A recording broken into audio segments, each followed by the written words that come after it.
Oh, you know what I love? Sports. Love sports. Sports. When it comes to Texas A&M. Where are you getting this information? Let me tell you. Welcome to TexAgs. I need to talk a little sports with you, Ags. David Nuño here with TexAgs Radio. Billy Lucci here on TexAgs Radio. Olin Buchanan. We will develop men, we will graduate players, and we will win championships on the field. The best way for us to win is to do it together. Do you realize everybody knows who you are right now? I think we're coming into this year with a new confidence. Schools are like, we're freaking Texas A&M, man. Like, that's about as pretty a throw-catch combo as there is. I saw the safety roll, the slot fade. I knew where I needed to put the ball. You had no other option but one hand at that point. Yeah, man, 50-50 ball, I got to come down with it. You know, if I'm betting on anybody, it's the Aggies.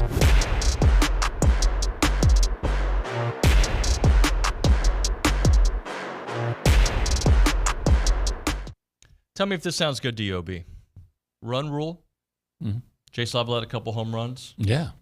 Continuing to dominate, slay, as the kids say, the midweek game. Yeah. And an Olin Buchanan appearance at the ballpark. Does that sound like your kind of It was Tuesday? fun. I had a good time, even when the rain fell on us for about a half an hour. Yep. I was enjoying it completely. I had a good friend, Jack Willoughby, said, hey, come to the game with me. And so I had better seats than I'm ever typically going to have, even better than the press box. And watched both those home runs by Lavalette, no surprise. You knew they were out just by the sound of them. Yep. And then, you know, on the first inning, he hits one, and then Braden Montgomery hits one right after. And I wonder how many times they've gone back-to-back this year.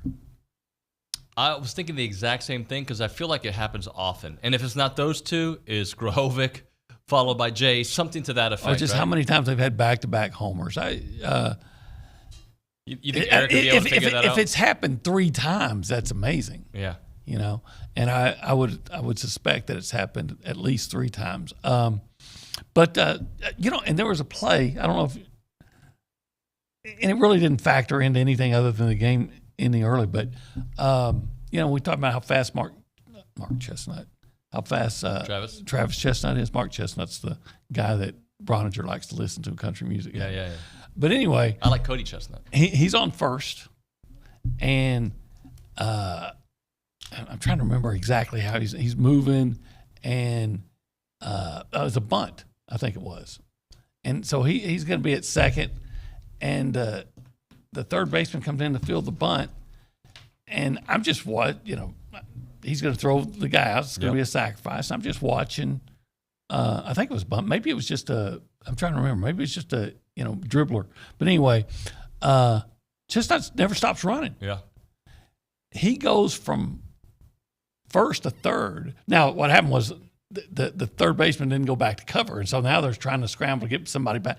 But the presence of mind to see the opportunity, B, to take it, and then C, to be fast enough to get there. Man, that was so thoroughly enjoyed the game. Had a lot of people come up to me, tell me they enjoyed listening to us. No, that's nice. You know, thank you, Norma Jean Jackson, whose son pitches on the team.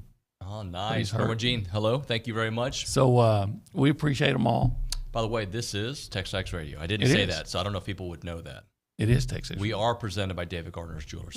Yeah. We're in the Rollo Insurance Studio. Yeah. And it's the Go Hour presented by CC Creations, which is really the warehouse. The warehouse of CC. And he's Olin Buchanan. I am. I'm David Nuño. He is. Today is Wednesday, April the 17th, 2024. Did you know that? I did. Did the people know that? I'm sure they did, because it's easy to remember the date this week. Sometimes I get, tunnel vision and the date gets, but when it's just 2 days after tax day, I still remember. Our awesome production team put up some stats for us, so I'm going to read a couple of these for you, and we're going to just digest it. The Aggies are off to their best start since 2015. Yeah. It kind of expected, right? Yeah. Hopefully the best season ever. Hopefully. A&M now has won 13 of his last 14 games, and one of those games they almost came back and won. Yeah, South Carolina. A&M drew 7 walks and 16 hits. 11 different players registered hits. Lavalette logged his first 4-hit game of the year, including those 2 home runs, one of them 468 feet over the train tracks. Yeah, I was almost hoping that his second home run would get down and just go off the wall for a double, because that's all he needed to hit for the cycle, right? But, of course, you'd rather have the home run than the double. But I was saying he's going to hit for the cycle because he got the triple early. He did. Teddy Burton, Hayden Schott each logged their 10th and 15th multi-hit performance games of the year. Are you familiar with this guy? He bats number 3. He's kind of new to the team. I don't know if he gets along with everybody. The Mississippian?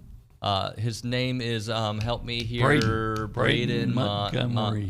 Montgomery. 20 home runs on the year. Yeah. Huh. Boy, he's good. Yeah. He becomes the 5th player in program history to reach the 20 home run plateau in a single season. Oh, by the way, a lot of baseball left. Yeah, we're barely halfway through. Yeah. Jack Bell got into the game, hit his first home run. Saw that. As a freshman. The Ags had 7 strikeouts. Brock Perry recorded a lone scoreless outing. Jet Johnson making his first career appearance on the mound for Texas A&M. How about that? Yeah, it was fun. I really enjoyed it. I'm trying to think. What is the guy who's I think it was him, the really good left fielder, Sorrell. Yeah, Caden Sorrell.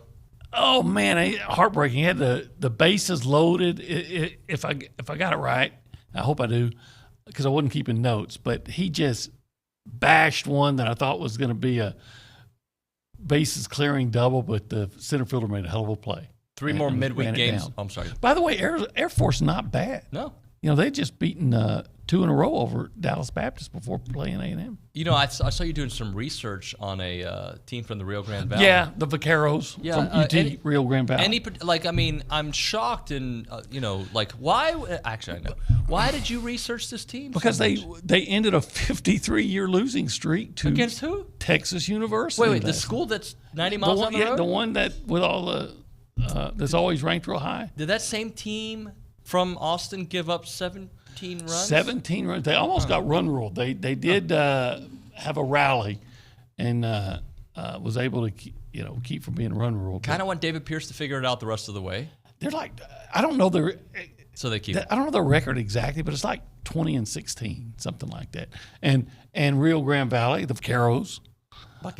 The Vaqueros.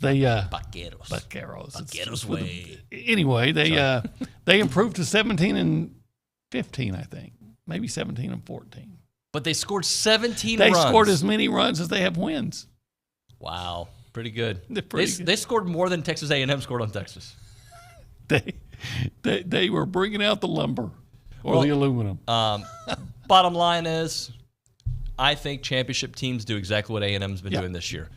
I don't know if that means they get to the College World Series. I don't know if they win it all, but they are having a championship caliber season, no doubt. Yes, without a doubt, championship caliber. Now, you got to close out because, quite frankly, 2 years ago, Ole Miss wasn't having a championship caliber season until they had a championship. Yeah, that's true. So you got to close the deal, right? Eric Casares, you can't win in the first lap. Eric Casares, I didn't recognize him. He shaved his mustache. He looks like a kid. He's looking clean. Looking like a young little 20-year-old. Yeah. He's what, 22? How old are you? 24. 24. Hey, can I get into some transfer information real quick? Do so. You know that A&M, there's been talk of, they could upgrade the wide receiver spot. That's a possibility, right? Yeah. There's a gentleman out of the University of Houston that is entering the portal. And he's got 62 catches last year for 815 yards and 3 touchdowns. And our Ryan Brauninger did report that there is interest from the A&M side there on our message board. So if you're not a premium subscriber, you missed out on some cool information. What's the identity of this young man? His name is Sam Brown. Okay, I like names. Or Sammy like Brown. I like that. So Brown, easy to write. Don't have to think about spelling it right, just do it. So Sam Brown, that doesn't mean they're going to get him, but we know that they're in the market to upgrade the wide receiver spot. I think they're happy with what they have, but why not get some more help there? You can't have too much money. You can't have too much talent. Just keep on bringing the talent, no doubt about that. Here's an interesting thing, and this is something I have a problem with the portal, and we'll get into some more portal stuff later on in the hour, but Raymond Cottrell, you remember his time here at A&M? Yeah, 1 year. Yeah, he is re-entering the portal. He was just here a few months ago. goes to Kentucky. Kentucky, that's right. And he's like, you know what? That's why this unlimited transfer stuff it's like, can you imagine test driving a car and then say the window is 7 days, but you keep it for 3 months and you're like, you know what? I don't think I want it anymore. I want to give it back. I don't like that you can sample during the spring. Like, I just want to sample it, see if I like it. And that, if I don't meet enough girls and I don't like the coaches, I'm out. Well, the other side of that is people go get a job and say, nah, this isn't working for me. I think I'm gonna move on. Yeah, but there's usually a 2-week notice. You hope.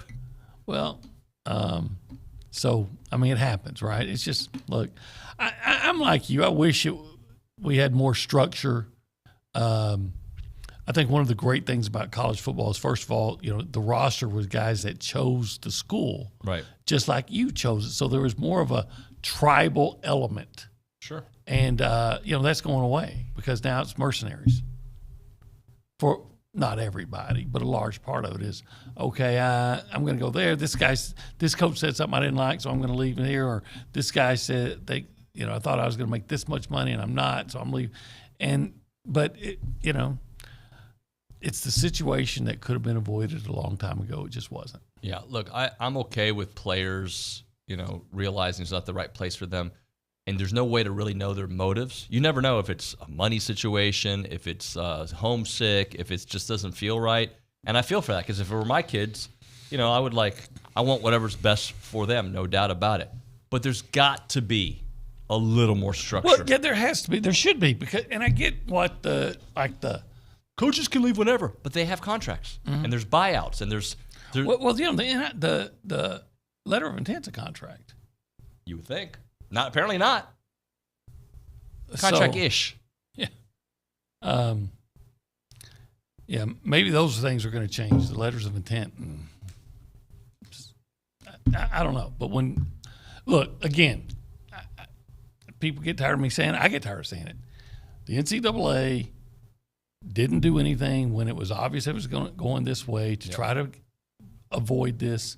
And this is what – and they want – NCAA wanted it go to Congress to, whoever wants the government to get involved and tell you how to run your business. I don't.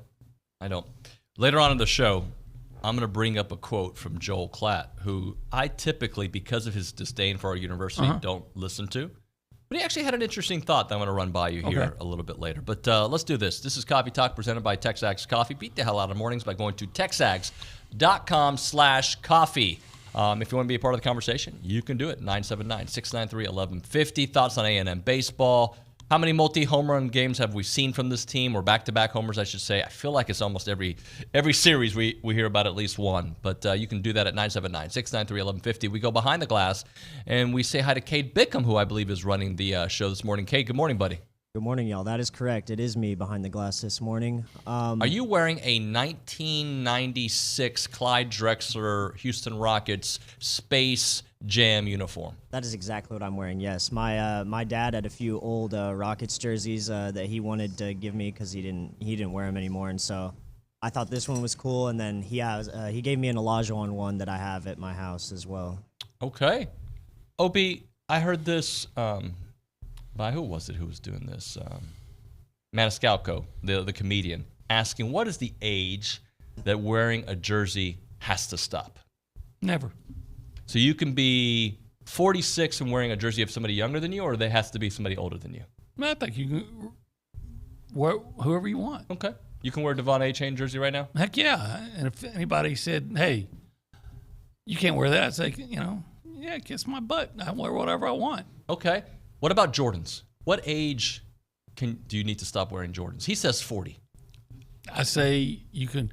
Let me tell you something. The two words together that I hate, the phrase that I hate as much as any, is age appropriate. Oh, okay. All right. No, you know what? If some lady's out there and she's 80 years old and wants to wear a miniskirt, wear the damn miniskirt. Leotard, let's go. If you are... Bikini, vamos. Yeah, if you are 60, if I decide I want to wear some Jordans, I'm going to go buy some Jordans and I'm going to wear my damn Jordans. If you don't like it, tough toenail. Have you ever seen a grandpa in Jordans? No, But you know what? I don't pay attention to people's feet, really.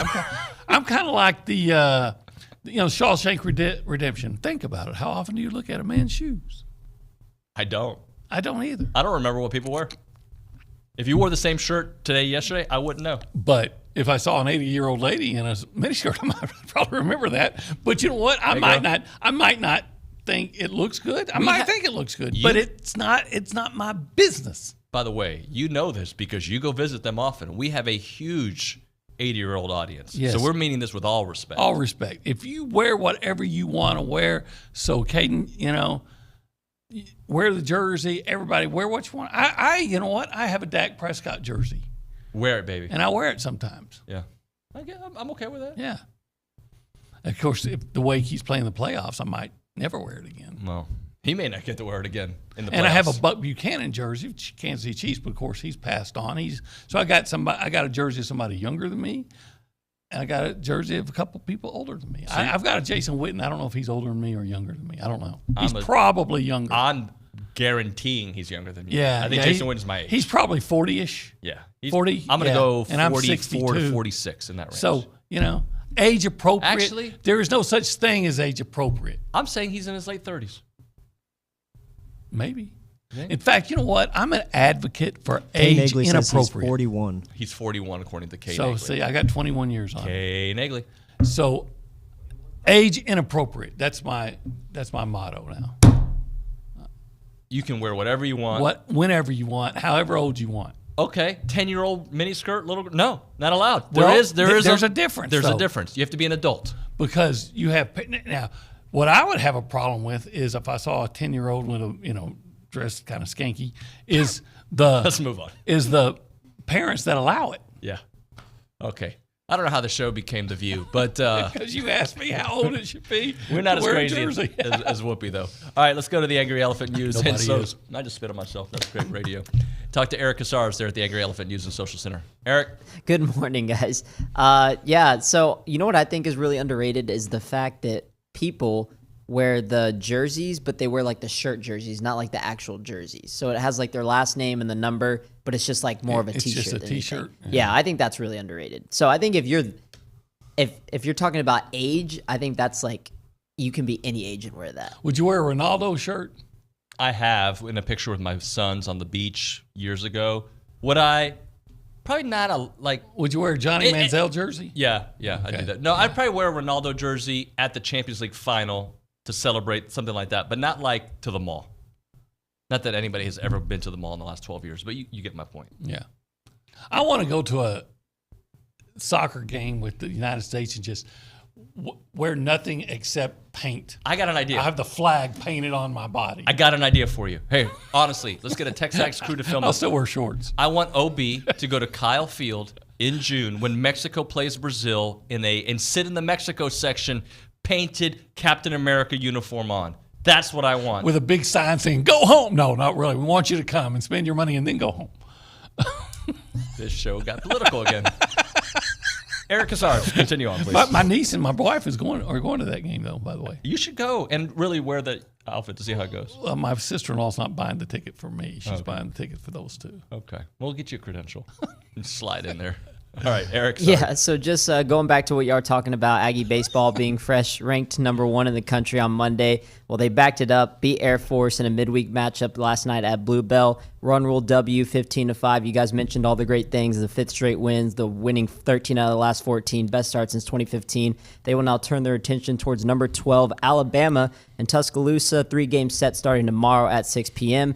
Bama coming off a series W versus #1 ranked at the time, Arkansas, but they lost their midweek matchup game yesterday against UAB. And, Obi, you were also mentioning that UT got a little... TU. Oh, yeah, TU got a little can of A-whooping against the Rio Grande Valley, huh? I'll say it, whoop ass. There you go. Is it Rio Grande Valley or Rio Grande Valley? It's the University of Texas, Rio Grande Valley. You know what? UTRGV. It depends on, if you say it correctly, and... He does. Eric does. He's part of the community. It's he goes the to way meetings. he said it. Yeah. Rio Grande. Sorry? Rio Grande. Rio Grande. Why do you move your hands? I don't know. You can't like... Why do I do anything? I don't know. Rio Grande. 30 minutes. I feel like the guy like, Corinthian leather. In an hour I will forget everything I've said. Cassars, let's do one more thing. Yeah. Actually, Cassars, can you read? Do you have your YouTube page open? No, but I can get it open. You want me to say this one last news real quick, though? Sure, go ahead. Okay, yeah. Just wanted to give a quick shout out to Texas A&M senior Trinity Cannon, earned SEC Player of the Week recognition. Yeah, shout out to her. This is her first of the season and second of her career. This is the 5th SEC Weekly recognition mark for the program. A&M surpassing the previous best 4 honors in 2023, 2022, and 2016. Does it say what she did to win that honor? She was awesome. Registered She was 15 OPS and was 5 for 8 at the dish with 4 walks in 3 games against Alabama. I think we'll take that. We'll take that all day, all 5 week, for 8. all series. Yep. Hey, a couple of messages here. Rolly on the YouTube page. Tough toenail, love it. Shirt, please. So we've got Let's Go Home and Tough Toenail shirts that we'll never make, but we love to talk about marketing ideas that other places will take from us and use. All right, so there's that. And then I've been tricked before. Let's not forget, I had Schloss on the show that one time. And who was it that texted the show that I messed up? Hugh, our friend Hugh. Yeah, from Jazz, or Hugh. Yeah. Well, this hopefully is real. Austin is listening from Azerbaijan. Oh, Azerbaijan? Yeah, probably Baku. That's the capital there. We used to be in the Soviet Union. So thank you for listening, and have a great I'm glad day. I didn't say it the wrong way, so it didn't come across as like Hugh. But yeah, Azerbaijan. I may be saying it wrong. Do it the way you do Latin. Azerbaijan. He's from Azerbaijan. That's Italian. Now, I don't even know what. Right. I'm a whole United Nations in one person. Let's do this. Obie, let's hit a break here. I found a place that made me want to drink alcohol. Really? You know I don't drink alcohol, right? I know. Yeah. So I rarely do, but I will. I haven't had alcohol since 2006, but I went to a tasting at Hush and Whisper Distilling Company, and this place was really cool. So really? Yeah, they're now sponsors of the show. I got to do the whole tour. It was incredible. They're a distillery cocktail lounge. Okay, where is this place? This is in downtown Bryan. It is awesome. And they do grain to glass spirits out there. They're at the Verisco building in downtown Bryan. So let me tell you about the Verisco building. Tell me about it. It's got a lot of history, right? Yeah. But my history with it, the very first time I ever did radio in this market was not at the Zone. No. Was at Power 94, the only station that gives a jam. Okay. A rap station that I did some sports updates on in the Verisco did building. Did you rap your sports updates? No. You probably should have. I spoke it. But this place is awesome. So they're milled, fermented, distilled, bottled right here in Bryan, Texas, with white whiskey, 70% corn, 16% wheat, 14% malted barley, original vodka, original gin. They source only the finest local ingredients and committed to the highest production and quality out there. And Hush and Whisper are there to share more than their exceptionally crafted spirits out there. It is really a cool place to go hang out. I know Billy's been there. A lot of folks in town have been there. What you should do is reserve a tour and a tasting, or just a tasting. You can book an event there, meetings, celebrations, team building, come in for a cocktail or mocktail, buy a bottle, experience it, gin, vodka, white whiskey. Awesome for team building. TexAgs should do an event there. I'll be the designated driver. It'll be awesome. Sounds like I can't find Irma. I'll know where to look. Go to the, you know what we should do? What? Nuño, OB, Irma, Elizabeth, night on the town of the Hush and Whisper. All right, I'm all for it. Thursday through Saturday, 11 a.m. driver. to 11 p.m. 11 a.m. to 11 p.m. Thursday through Saturday, 219 North Main Street. You want to check it out. It's something different. Enjoy the experience of Hush and Whisper. Go check it out.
All right, we're back here on TexAgs Radio. We're presented by David Gardner's Jewelers here in the Rollo Insurance Studio. They are the official insurance provider of TexAgs Radio. The difference is real. They're an independent insurance company built around educating you on exactly what you're paying for, doing the shopping for you so that you can accomplish all of your insurance goals. They got 54 offices in the great state of Texas, but their headquarters right here in College Station. Call them up, 888-44-ROLLO, or go to rolloinsurance.com. We got a comment on the YouTube page that is actually making me think, this is brilliant. Okay. Eric Casares at the Angry Elephant News and Social Center. You want to read BDR? Oh, yeah. This one's for you, Obi. Shout out to BDR. How many likes do we need to get for Obi to wear a Captain America paint on the show? If we get 200 likes, would you come on the show for a segment in a Captain America painted chest? I don't think y'all really want that. Because, no, I don't, but I do. Because it would look like the flag is flying in the wind because of all the rolls in my gut, right? Right. So do you really want to see that? I mean, for the comedy and for the viralness, yes. I love America, or what America is and should be. And by gosh, I'll do anything for America, but I don't think I would want to desecrate we haven't had 200 likes the flag forever. with my body. My body is, if I had it's your temple. You know, but it's like Temple, Texas. It's Temple of Doom. Okay, actually, I like Temple, Texas, but it's like Temple University in a rundown part of Philadelphia. You know, it's not. If I was jacked and had that 6-pack like you do, maybe you should do the. I'm not at beach physique at the moment. I'm about 6 weeks away. Well, I'm in beached whale physique. Obi, I have a replica of Captain America's shield that I got at the Avengers opening when I was 12 years old. I can give it to you. You hold on. You were 12 when the Avengers came out. I'm going to put on a shirt that a 12-year-old Eric Casares, who probably weighs 120 pounds. 133. 133. 128. Oh. Yeah, I don't think I could get that over my head. Yeah, David, first Avengers came out in 2012. I know, I'm just saying I was in my 30s. Okay, here's thanks. the deal. Whoops. Can I get no, I was going to try to turn it into a monetary thing, but no, that's just. Here's the deal. If we get 200 likes, you'll do it on Friday. Okay, done. No, we're not going to get 200 likes. Happening. 200 likes. You will paint a Captain America flag on your chest. I'm not a painter. Oh, Irma will do it. Actually, she probably won't. She'd be like, heck no, you're not embarrassing our family. I have to see this crap every day, and now I have to see it painted up? No. All right, let's talk some football, shall we? Yes. All right. Are you familiar with 247 Sports? Of course you are. Yeah. Unfortunately. Yeah. Look, I don't like to bring up – I bring up talking points that other places do just for us to kind of discuss, but they have their very early bowl projections. Okay. Let me just preface this by saying I don't like this current bowl projection, okay?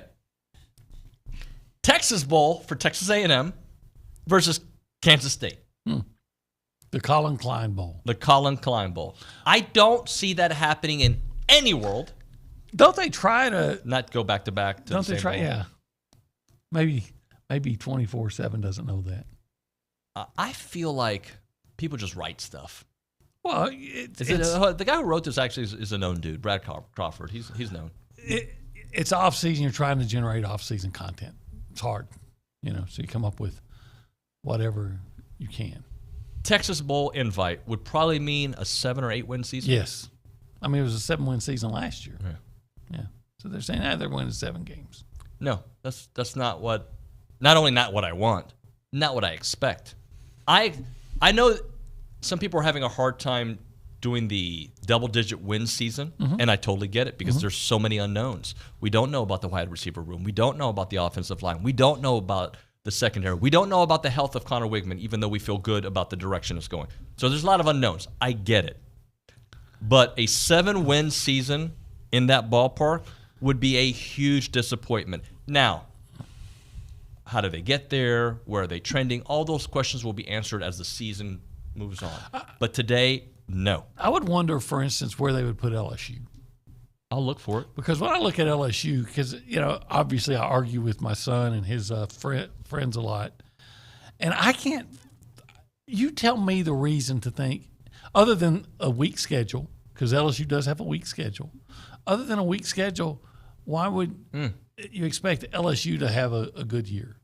According to this – I can see them winning 10 games just on the first round playoffs. LSU versus number 7 Ole Miss.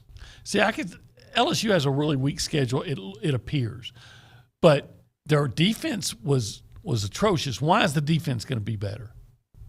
Just because. Why? Because you got a new defensive coordinator from Missouri, whose defense was, if I'm not mistaken, it wasn't like, I don't think it was a great defense. I think a lot of teams put so. Why is LSU going to be significantly better on defense when you take Mason Smith and some of that? Oh, yeah, they're going to move Perkins back to the spot where he was better, okay? But the offense is going to take a step back. Right, they won last year, not because their offense was explosive enough to compensate for their defense. Well, you lose the Heisman Trophy quarterback and maybe definitely one, but maybe 2 first-round receivers. Now, their offensive line is going to be good, especially the tackles. Yep. But, again, you lose a Heisman Trophy winning quarterback, Neighbors, who's probably going to be a number 1 pick. The other guy, I think, is Thomas. He's probably a 2 pick. And then you weren't good on defense anyway. Now, again, if I went down their schedule. Let's do it real quick, and then we got and you're going to come up with 10 wins. Okay. USC to open up the season on the road. I always take the SEC team. Nicholls State, second week. South Carolina. Probably, where is it? In South Carolina. I'm going to still say a win because I say South Carolina's going to be terrible. Hosting UCLA. I always take the SEC team. South Alabama. Okay. 5-0. Ole Miss, loss. Arkansas. Win. 6 wins. A&M. Loss. Alabama. They're hosting Alabama. Probably a loss, but there's another one that I don't see how they can be as good. On the road at Florida. They're probably a win because Florida's going to be miserable, I believe. 7-3. Hosting Vanderbilt. Win. 8-3. Hosting Oklahoma. Coin flip, but probably win. 9-3. So they're on the verge of a 10-win. Yeah. Based on that. Let's hit a break because we got a lot to still do on the program. Let's see. What are we going to do here? Let's do a little Association of Former Students. The Brazos County A&M Club would like to invite you to attend Aggie Muster this Sunday, April 21st. Join the club for one of A&M's most cherished traditions and one of the largest musters in the world. The keynote speaker is former Texas A&M President Dr. R. Bowen Lofton, class of 1971. This year's event will be held at the Brazos County Expo there at Leonard Road in Bryan. The doors open at 6 o'clock with an early entrance at 5:45 for those with mobility issues. Tickets are available for purchase at $40 each, and tables can be purchased for $400. That would be tables of 10.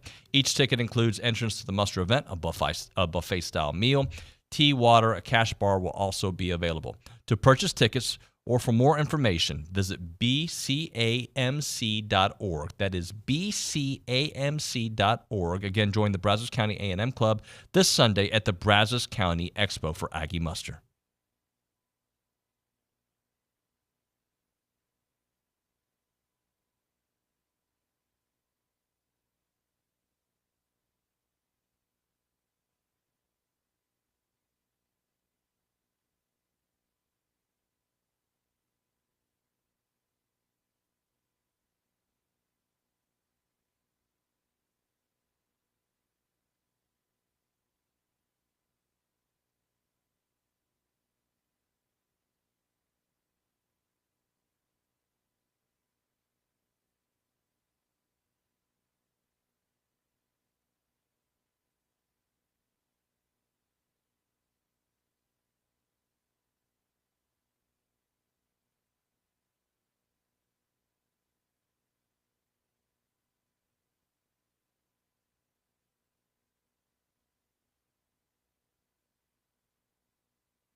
Hey, Amarillo by morning. TexAgs Radio. Up from San Antonio.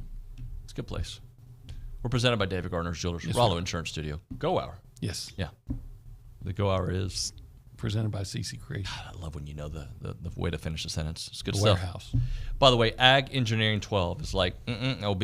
LSU's schedule isn't weak at all, bro. He didn't say bro. I Pull it disagree. up. It's extremely difficult. What, those two 8 and 5 Pac-12 teams? Pac-12 teams, one that lost a quarterback and one that lost its coach. Yeah, Here are their difficult games. Ole Miss.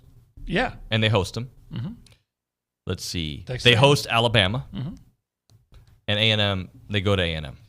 Right. I don't see anything that I would say extremely difficult. I would say you got an interesting non-conference schedule because you do have two Pac-12 teams. That's interesting. I don't know if I'd call it extremely difficult. I think if you add Georgia to the mix, now we're talking extremely difficult, or another team of Ole Miss's ilk. I think it's an SEC schedule with two subpar Big Ten / Pac-12 teams coming in without Caleb Williams for USC, and Lincoln Riley seems to have the arrow pointing down. We'll see, though. And quite frankly, I know Oklahoma won 10 games last year, but I just right now I still think Oklahoma is more name than game. Yeah, I just think it's an SEC schedule. I'm not. A&M has every bit as hard of a schedule, although most of the tough games are at Kyle Field. But I think A&M's got a tough schedule. By the way, that Brad Crawford column has Notre Dame in the playoffs, as most people do. Mm. Most people have them Yeah, as one of the 12 teams. They better get some offense. Not when the season starts. Hope it takes some time. Me too. I think they're going to be good on defense, but their offense is. I look at it, I'm like, okay, where's it coming from? Is the Riley from Duke kid going to be make that big an impact? Yep. So I'm going to read you Joel Klatt's thoughts on transferring. Not a groundbreaking thought, but I just thought I'd read it out loud and we can kind of digest it a little bit. Joel Klatt on transferring. I would try to negotiate with the association and say, rather than unlimited transfers, I would allow one transfer in your undergraduate and one transfer in your postgraduate.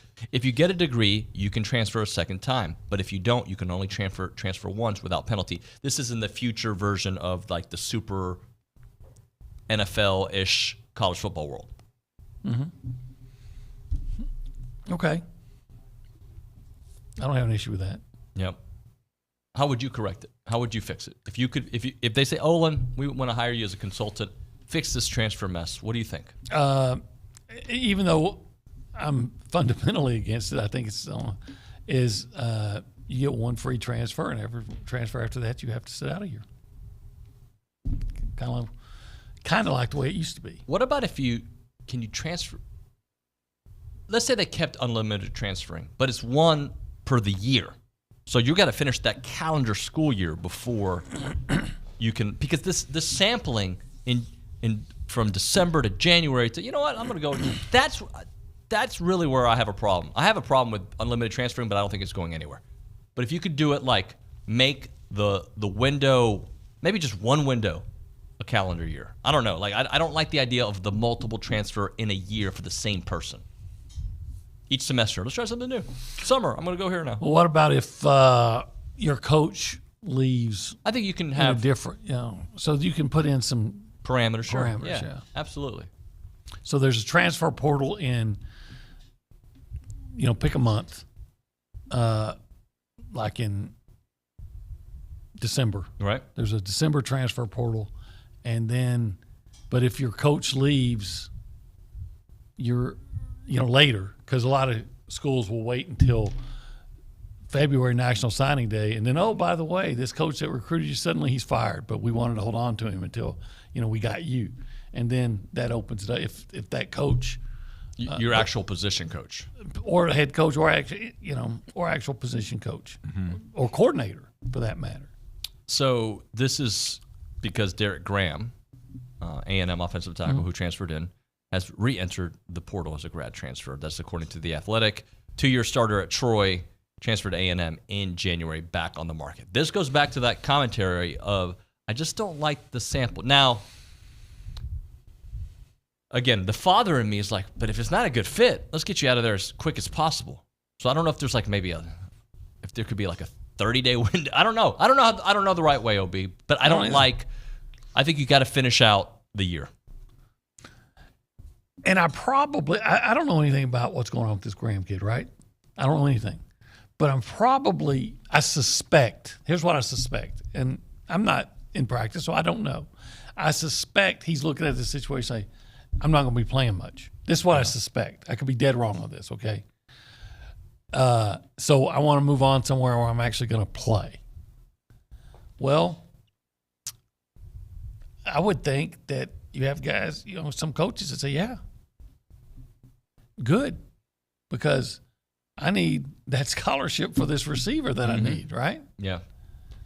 So I think what it is we just gotta understand it is. There's something about going through adversity though that I think long term some of these kids are going to miss out on. Yeah. Well, you know what? I hate to be heartless, but this is the way it is now. I hope whatever they go through, they get it. But what I care about is Texas A&M going to win games, championships, because you made your decision. You made your individual decision. So if that means you're going to have problems later in life of dealing with adversity, well, you made your decisions. You live with them. Yep. What I care about now is I want to see Texas A&M, win championships in football, basketball, baseball, softball, everything. Yep, I agree. Let's hit a break here. We got a new sponsor, not a new sponsor to the area, but to the show. Schulte Roofing. Oh, the home of the bulletproof roof. Yeah. See? The bulletproof guarantee. You knew that. Look I at knew you. that. I like their jingle. Yeah, it's a good jingle.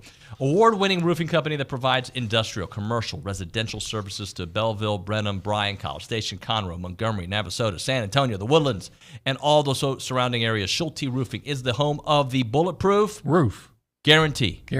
Look at that. The industry's absolute best roofing system, roof installation, warranty, 100% satisfaction guarantee, or your money back. Since their humble beginnings in 1994, they've been led by their commitment to excellence, grown into a top 100 roofing company and are recognized by industry-leading publications, and a proud member of the NRCA, a Texas Association of Builders member, and maintain an A-plus accredited business with the Triple B. Call them up, 1-800-4ROOF. Again, that is 1-800-4ROOF or direct 936-825-3690. Go to SchulteRoofing.com. It's Schulte Roofing.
Can I bring that joke on air? Sure, I don't care. So we're talking about I'm having some issues at the house that I'm trying to fix, and I got some help. And OB, what did you just say about? I said that we were trying to, put the TV on the wall, so I had to get the stud finder out, and all it did was keep beeping at me. Boy, there's the biggest lie I've told. Well, Ty Holden on the chat, and I do want to finish up with some baseball texts that have come in and some other texts that have come in, but Ty Holden says, if you want to get something to go viral, get OB to put on some shorts and a jersey and rock out with some maracas and a sombrero into the intro. Get some good maracas and beats in there. Camarillo. And then EMC77 says, or Dancelington Rattling Bog. But Ag Engineering 12 is like, but if you want OB to do something ridiculous, you have to join him, David. It's the only way you'll get him to agree. Me without a shirt on? Easy. Let's go. Yeah, in fact, you would. I did on my OnlyFans page yesterday. You'd come all oiled up to school, to work. I've done that oiled up many times. Getting into the javelin pose. In fact, like if you ask, and this isn't going to work for radio, but if you're watching on TV, you'll see, if you ask David where something is, he says, it's over there. He'll point with the pose. The funny part is, you guys say that. In the AM radio community, you're right, I'm fit. In the real fit world, people are like, this is the guy? Yeah, he's like 5'10", 110 pounds. Well, you are about 5'9", but 5'9" and a half, closer to 10. But you're in good shape. I might. Hey, let's go to the Angry Elephant News and Social Center. Eric Casares, text Who's messages. in good shape, by the way. Is he? He can run. I don't know if I'd put that in the shape. How many pull-ups can you do, Eric? Just kidding. Just get to the text. Okay. David Edmond said that if we play our fourth-string QB in a bowl game, then yes, the Texas Bowl is possible. We have to break the QB injury curse. Yeah, that's true. Now, I like what Jalen Henderson did. Yeah. But, they need to keep Connor Wigman upright all year. Keep them all upright. Keep them all upright. For your information, David, pull-ups. Yeah. I did a set of 3x5, but I had to have the pull-ups where it's like this, and then I had to keep my legs like straight out. Okay. And I did that in the weight room the other day. When you say this, you mean like your... Well, you know how like some people do like the chin-ups? Right, with not a pull-up. With your palms facing. Yeah. No, we actually had to do like the... With the pull-up. side. Yeah. It's called a pull-up. Okay. A legit pull-up. Well, I didn't... Well, a pull-up is not to the side. A pull-up is like this. Hands like palms facing. Oh, okay. I mean, a legit pull-up. All right. Industry standard. I used to do those, but I can't do them anymore. I did. In the 80s? Yes, as a matter of fact. I could get old Coach John Taylor from now the golf course coach at I guess it's called Tyler Legacy now. He'll tell you. Yeah. I believe you, OB. 5 years ago you were running miles and miles and miles? Now I'm just a fat old man. Okay. Did you used to make that joke 5 years ago too, though? What, the Stud One Thunder? No, that you're a fat old man, because you're not. If I showed up in my with the paint, the Captain America paint, yeah, people said that's a fat old man. No, they didn't. The shirt, the baggy shirts help hide it. Eric, what else? Nothing really else. The only other one is this one on the YouTube page says, "Do it for America, OB." Well, there was one from Elizabeth and Temple. I don't think we got to. Oh, the one that where you have to. You wanted me to sing that? Oh, I didn't realize it was singing. I thought she was giving my thoughts on. I mean, I'll happily sing it for you if you want me to. I'd rather not. I'd rather close out with some thoughts. So baseball takes care of business, and more than takes care of business, right? It was fun. It was a fun game. Home run derby, 4 of them. 4 homers. Freshman getting his first home run, right? Like you had. Just continue playing the way you're playing, and you're going to win a lot more games. And they play, they're back at it on Thursday night. That's right. It is a Thursday game. That's right. Yeah, and I think that's part of the reason they played at 4 yesterday, just to give them a little bit more time. That's right. They get back at it in Tuscaloosa. Tuscaloosa, the team that just knocked off the previous #1 team and won the series over previously #1 Arkansas. So Alabama gets to face the #1 team 2 weeks in a row. When you're a top 10 team or a top 5 team, you are the hunted. But when you become #1, you are absolutely the big prize, right? Yes, you are. That's the one everybody wants. And they want to get the national champion, and they've got to get #1 down. I just want to see the Aggies go in there and sweep them so they'll see some angry elephants. You are a marketing genius. I am. I'm wasting myself here. Some angry elephants. You know what? You know what they should do though? They should to lighten up. They should go get them a drink afterwards At the Angry Elephant. At the Angry Say Elephant. hi to Greg Jasper for us, please. He's good peoples. All right, OB, thank you, sir. It was fun. It was a fun hour. I think we probably joked a little bit. Well, you know, a 15-5 or whatever the score was, win like that and winning and everything puts everybody in a good mood. We're in a great mood. Our show's better when our teams win, right? I think so. Yeah. All right, John Harris coming up in a little bit. Trisha Ford coming up in a little bit. Coach Pat Henry coming up in a little bit. We've got Sam Whitmarsh coming up in a little bit. Bailey Goggins coming up in a little bit. Paul Ernig, is that how you say it? Airing. Paul Airing. He's going to be here in a little bit. Bronny's going to be here in a little bit. Kendall Rodgers is going to be here in a little bit. We're just guests galore here on a Wednesday. You're listening to TexAgs Radio, presented by David Gardner Jewelers here in the Rollo Insurance Studio.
Let's establish a little law and order here on TexAgs Radio. We were a little off the rails, apparently, in the first hour with OB. It's TexAgs Radio. We are presented by David Gardner's Jewelers. We are here in the Rollo Insurance Studio. Let's go to the hotline, joined by FootballTakeover.com's John Harris, and, of course, Texans sideline reporter.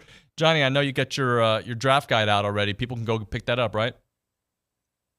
Yes, sir. They can, if they subscribe over at footballtakeover.com, they'll get the guide free. It's right there for them to download. And in the guide are all my YouTube videos that I've done over the years, over the year, I guess, year and a half, I guess. Edgerrin Cooper. So in the guide itself, once you open it up and download it, you can just click it, boom, video opens up. So I got advanced this year with it. But if you just want the guide, you can go to the store at footballtakeover.com. Just click on the store and you can purchase it there. So year subscription, $29.99. That's for the whole year. I'd like to think that's fair. Some people are like, what are you selling it for? You gave it away free all the time. Yeah, that's the whole point. I gave it away free. I gave it away. Now I put even more time into it and asking people to pay. If they want, great. If not, I know TexAgs has been always good to me. They're always been Aggies that have subscribed. They don't always agree with my takes on the Rangers and the Astros and the Cowboys and the Texans and all that, but I love them to death because they've always been so supportive over the years. So the good Ags, hop over there and subscribe. That would really help me out and help everybody out, and hopefully you'll get some great content. And I got a lot of stuff obviously in there on A&M. And once you get an annual subscription at $29.99, I mean, that's basically like half a cup of coffee at Starbucks, per month. That's basically what you're giving up. So hopefully you can give up caffeine, or at least half a cup of caffeine a day, just to sign up for a full year. That would be kind of cool. So I appreciate it. Thank you, man. Johnny, Adam Schefter says he predicts 20 offensive players will be taken in the first round of the draft. He also says he thinks 6 to 7 quarterbacks taken in the first round. What do you think about all that? Oh, I don't know about 6 to 7 QBs. I agree with the offensive players for sure, because there will be a run. There is a no doubt, absolute, there will be 4 quarterbacks taken. I do think there's probably one other taken, be it Nix, Penix. I think the surprise to keep an eye on might be Spencer Rattler.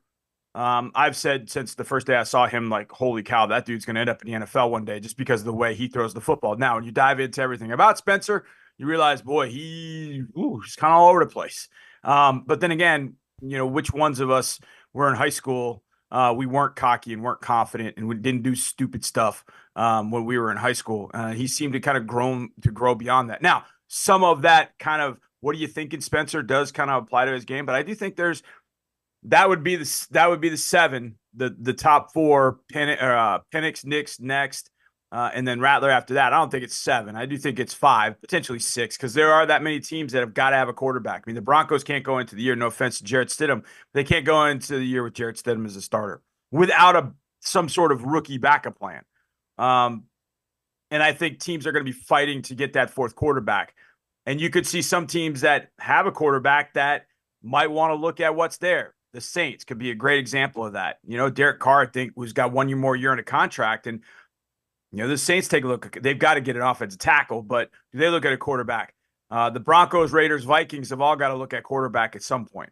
So with that many teams, I could see it. I could see beyond, the 3. I mean, the Giants look at a quarterback. So I do think there are going to be 5, potentially 6 in the first round quarterbacks. There are a ton of tackles. There are a ton of wide receivers. That's where you're going to get your 20. I actually think 20 might be low. I think that's a fairly low number. I think it could be a little bit higher, 22, 21, 22, but it would shatter a record. There's never been this many offensive players. And, it, in some sense, it kind of backs up my thinking that I said last year after the Texans traded for Will Anderson, that I just didn't at the top level see defensive players that I'm like, you go get that guy next year. There's some good players. Dallas Turner's a good player. He's not Will Anderson. Leatu Latu, I really like him. He's not Will Anderson. There are guys in this, Tavondre Sweat is certainly not Jalen Carter. There were some good defensive players, but not many. And it didn't take a long look to go, hey, what's in 2024? Oh, okay. Could we get Will Anderson in 2024? No, go get him now. This is going to be an offensive player draft for sure. And what that's going to do is it's going to push guys down the board like Edgerrin. Where does he end up? It's going to push them into the second round potentially. But it also could provide for a very good fit, because there might be some good teams that as a guy gets pushed down, like, hey, You're going to push these defensive players down to the middle of the round where the Dolphins end up with Byron Murphy to replace Christian Wilkins. Man, that sucks. That's Ted, man. I hate that. But that's what I think this draft is going to do. There's just this lusting right now for offensive players, and you have these classes of quarterbacks, wide receivers, and offensive tackles that are just off the charts. Johnny, what are your thoughts on D'Amico? I know he had some comments about year 2 and what it could look like with his second-year quarterback and C.J. Stroud. Obviously, some of the additions, Stephon Diggs, and some people coming back healthy. Just your thoughts on D'Amico. The one thing that stood out, David, and I really, when I heard this, I just was like, yes. Somebody said, yeah, hey, coach, last year you guys were the hunters. Now this year you're going to be the hunted. And he let the whoever it was who asked the question, let them finish. And he said, oh no, we're staying the hunters at all time. And I thought, okay, that when I heard that, I was like, we'll be fine. Because if that's the mentality, like, oh, the expectations have grown, man. Last year at this time when we were sitting down, we didn't even know that they were going to draft C.J. Stroud. But we knew the expectations had risen. But, they had signed Schultz and signed Singletary and made a couple other moves. So you're looking, okay, this roster's starting to come together. What are they going to do with this draft? And on the draft is a home run. All of a sudden, the expectations are, hey, should I be getting a reservation in New Orleans for the Super Bowl? And I know I was on a podcast last week, and they were like, Texans and Super Bowl in the same sentence. Ha, ha, ha, ha, ha. Okay, keep laughing. Because last year there were people laughing after 3-13-1.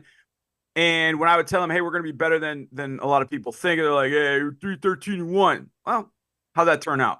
So, this team's got a lot of expectation, but they're not looking at it as people are chasing us. They're looking at it, and this is one of my favorite things. I mentioned this on radio last night in Houston. Mike Tomlin used to tell his Pittsburgh Steelers whenever they were in a big game, it's like, hey, whoa. This is a 5-star matchup because we're in it.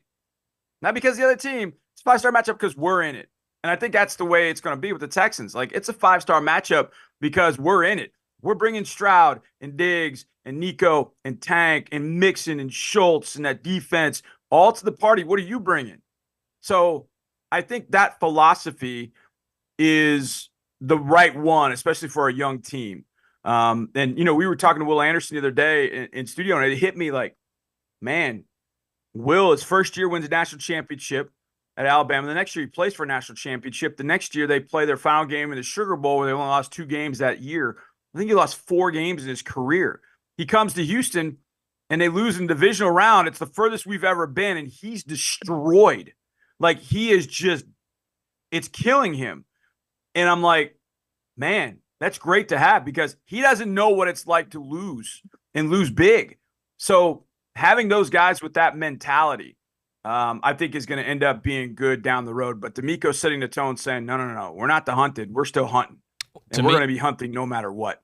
Johnny, to me, only one team is the hunted, and that's the team that wins the Super Bowl. Everybody else should be hunters. Talk to me about John Mechie. I know he's coming back from his cancer treatments last year. Seems like all things are pointing in the right direction. Hopefully. You just never know with, somebody that's returning from, the bout of cancer, leukemia that he had. You just don't know how much that takes out of him and what that, mentally, emotionally, physically, what all of that take out of him. And, it was evident to me watching last year at times, you could just see his confidence would just be shot. They were trying to get him a touchdown against the Browns in a game that was had gone sideways, and he's wide open, drops it in the end zone. And you just tell he was squeezing the golf club too hard. And I know there are a lot of golfers out there that understand that phrase. You squeeze the golf, like, I got to make this shot. You squeeze the golf club too hard, and you don't do the simple things like you know how to do. But then in the game against the Browns in the playoffs, he had 3 catches, 44 yards. He had a reverse. He started showing like, hey, you got a little something here. Use me. And CJ talked about it, how much he can mean to this team. So, he's a former second-round pick. They've traded up from God knows where to number 44 in the draft to go get him. So you'd like to think, okay, the ACL is in the past. Cancer is a year, he's beyond it. So let's hope you've got the John Mechie that was at Alabama and was doing all the things that he was doing before the ACL tear in the SEC championship game. So we'll see. Now, can you bank on it? can you sit there in a draft room and go, hey, we're going to draft this receiver in the 3rd round?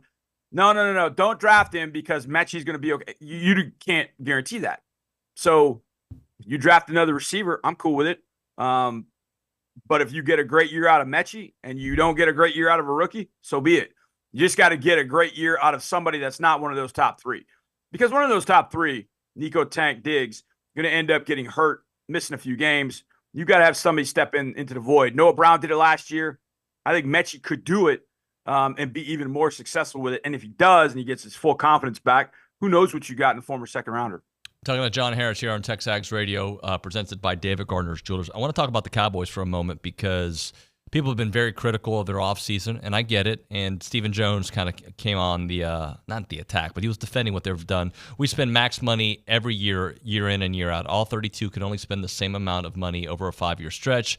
When we all said and done, we max out our salary cap every year. We will have done that.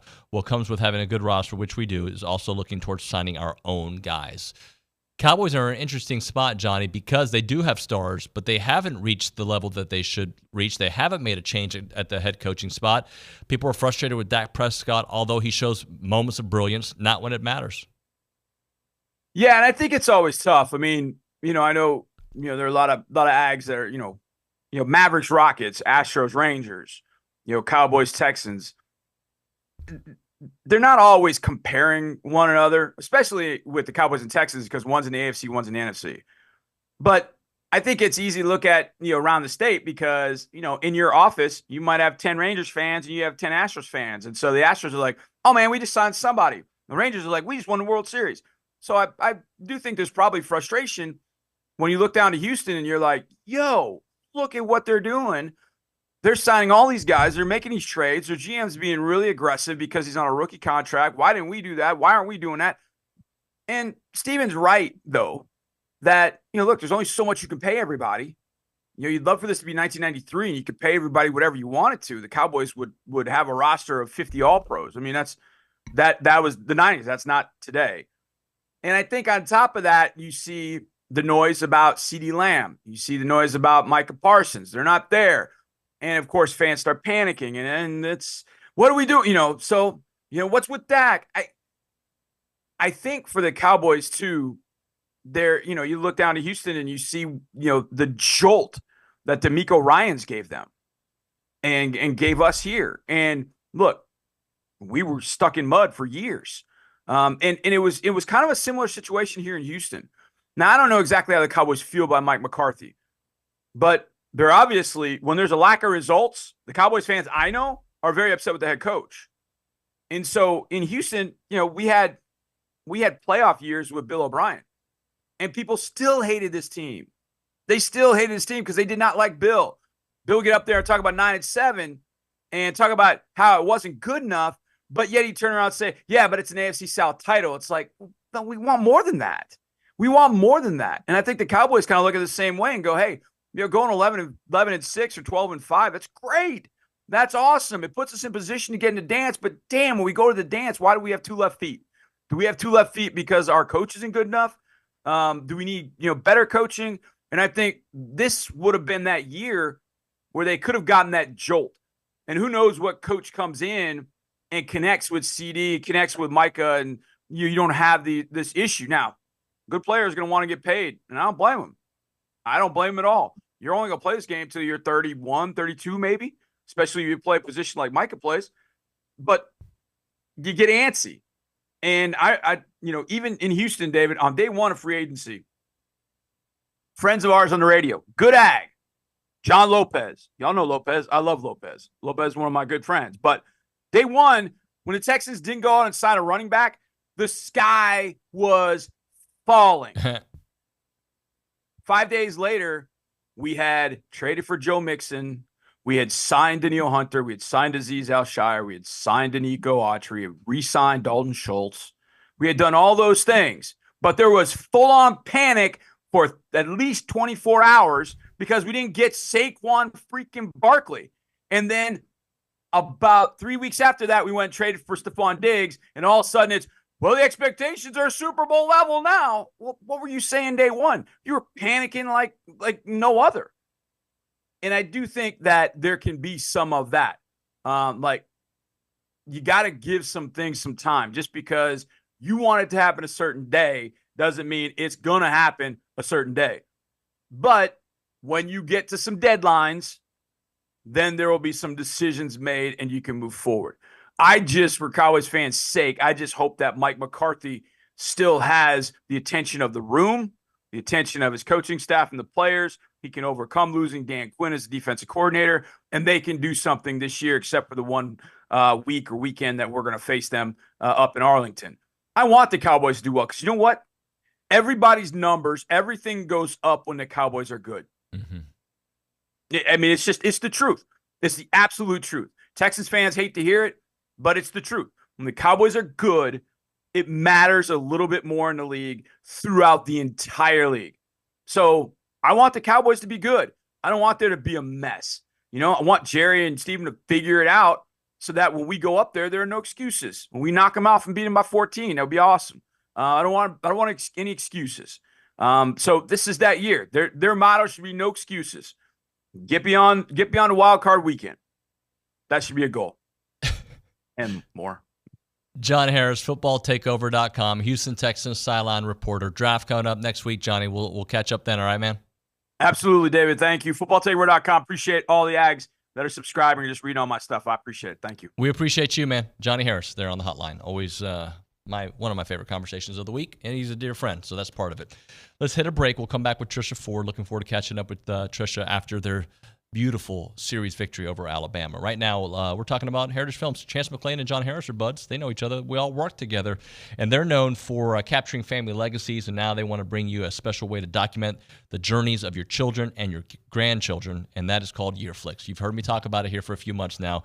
Yearflix captures your child or grandchild through a professional session conducted in Tomball at their studio there, artistically blending into captivating 15 to 20-minute films celebrating their growth, experience, and unique personalities.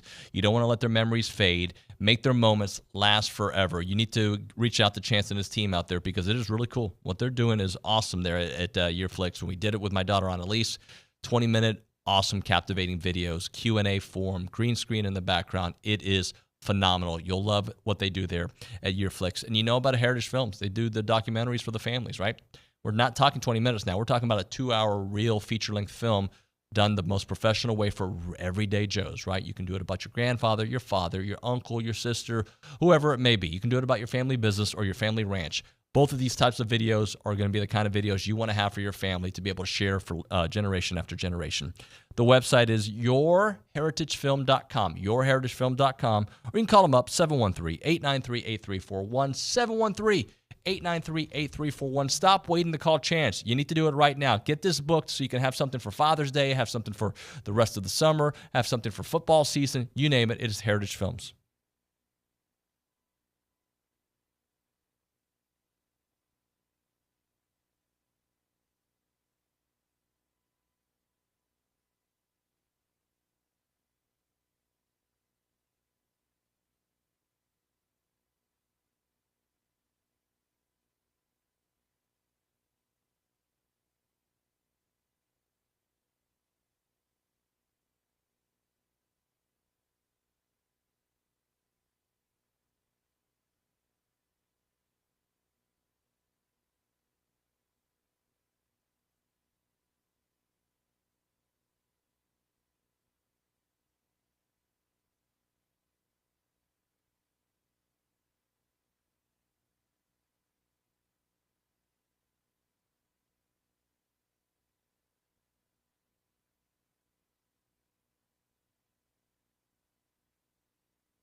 All right, we're back here on TexAgs Radio. We're presented by David Gardner's Jewelers, Rollo Insurance Studio. So Texas A&M going to travel for the midweek later on today to take on North Texas, but we got to talk about that. We got to talk about the series win in Tuscaloosa. So much fun as we go to the hotline. Trisha Ford here with us on a Wednesday. Trisha, good morning. How are you?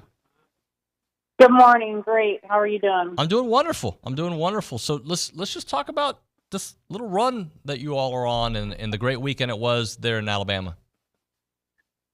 Yeah, it was. Tuscaloosa is a hard place to play at, I think, in any athletic venue.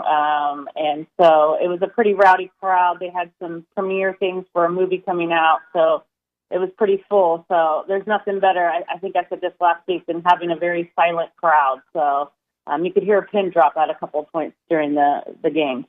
Big win for the program because what's happened there, it's it doesn't happen, and you all were able to do it. And also, you have a history taking on Bama. Didn't you tell me a couple weeks ago that that's where they always sent you? Yes, when I was at Stanford, we were there a couple of times. At ASU, I was there a couple of times. So we've had quite a few run-ins with Tuscaloosa. So it was really nice to come out and with a win. It was just a great team win, so it was good. Not to put you to talk about something too controversial, but what did you make of the end of the seventh when they took that swipe at Harper? They reviewed it. A double play there seemed intentional. The players seemed to be kind of enjoying the moment afterward. Yeah, sometimes I think emotions get the best of people. From what the coaches were saying, that kid, it wasn't intentional. Was it? Who knows? But at the end of the day, we got a double play out of it because of bad base running. And so, it's part of the game. And the thing that I was trying to figure out, though, was it took the umpires quite a bit of time after it went to Birmingham for review, and we're not allowed to argue. And so that's why I kind of came out of the dugout and was like, hey, let's go. Let's get going. We got 2 outs now. Let's move on. It's time for us to get one more. Talking to Trisha Ford here on TexAgs Radio, presented by David Gardner's Jewelers, 8th in the RPI, top 25 ranking in all 4 recognized polls, number 7 in Softball America, 11 in one other. D1's got you at 12. Just I know that rankings aren't a big deal, but it is a celebration of what you've done so far with much more to do. Yeah, I think we're heading in the right direction, right? There's, like you said, though, just a lot more we can do. I'm excited. I feel like we figured some things out. I'm hoping this last weekend of being on the road and kind of getting our mojo back. Obviously, when we play in front of the 12th man, we have a lot of success, and it's figuring out how to, bring the 12th man with us in our insides and get ready to play games on the road. Let's talk about Trinity. She got honored recently, SEC Player of the Week honors, 5 of 8 there in Tuscaloosa, and obviously had the 3 for 3 with the double the other day as well. Just her impact this weekend. Yeah, it's huge. We needed some of those seniors to step up this weekend, and they did. Jazz has a good weekend, and Julia really had a good weekend, too. If you look at it, she's hit behind, hitters, runners on base, sack flies, and Trin just had a tremendous weekend. And I pulled some of them into my room after game 1, and we just kind of had a little bit of a chat of, a coming to Jesus, let's call it, of, hey, this is what I'm feeling, this is what I'm seeing, and they talked to me about some things, and I felt like we were in a really good headspace moving forward. And so, Trin, she had to play first base. She's been our DP for most of the year, but Coco tweaked her hamstring a little bit, so I didn't want to risk her as we kind of move on to the end of the season. So she just stepped up like a senior does and, kept it simple. I think that's the issue, is when they try to make things too complex in the box, and it's really be on time and hunt a good pitch. Let's talk a little bit about how the mindset changed, or if it changed. So was it Saturday? It was a rough one, and then all of a sudden the offensive eruption. Just talk about maybe the conversations that were had after Saturday's performance.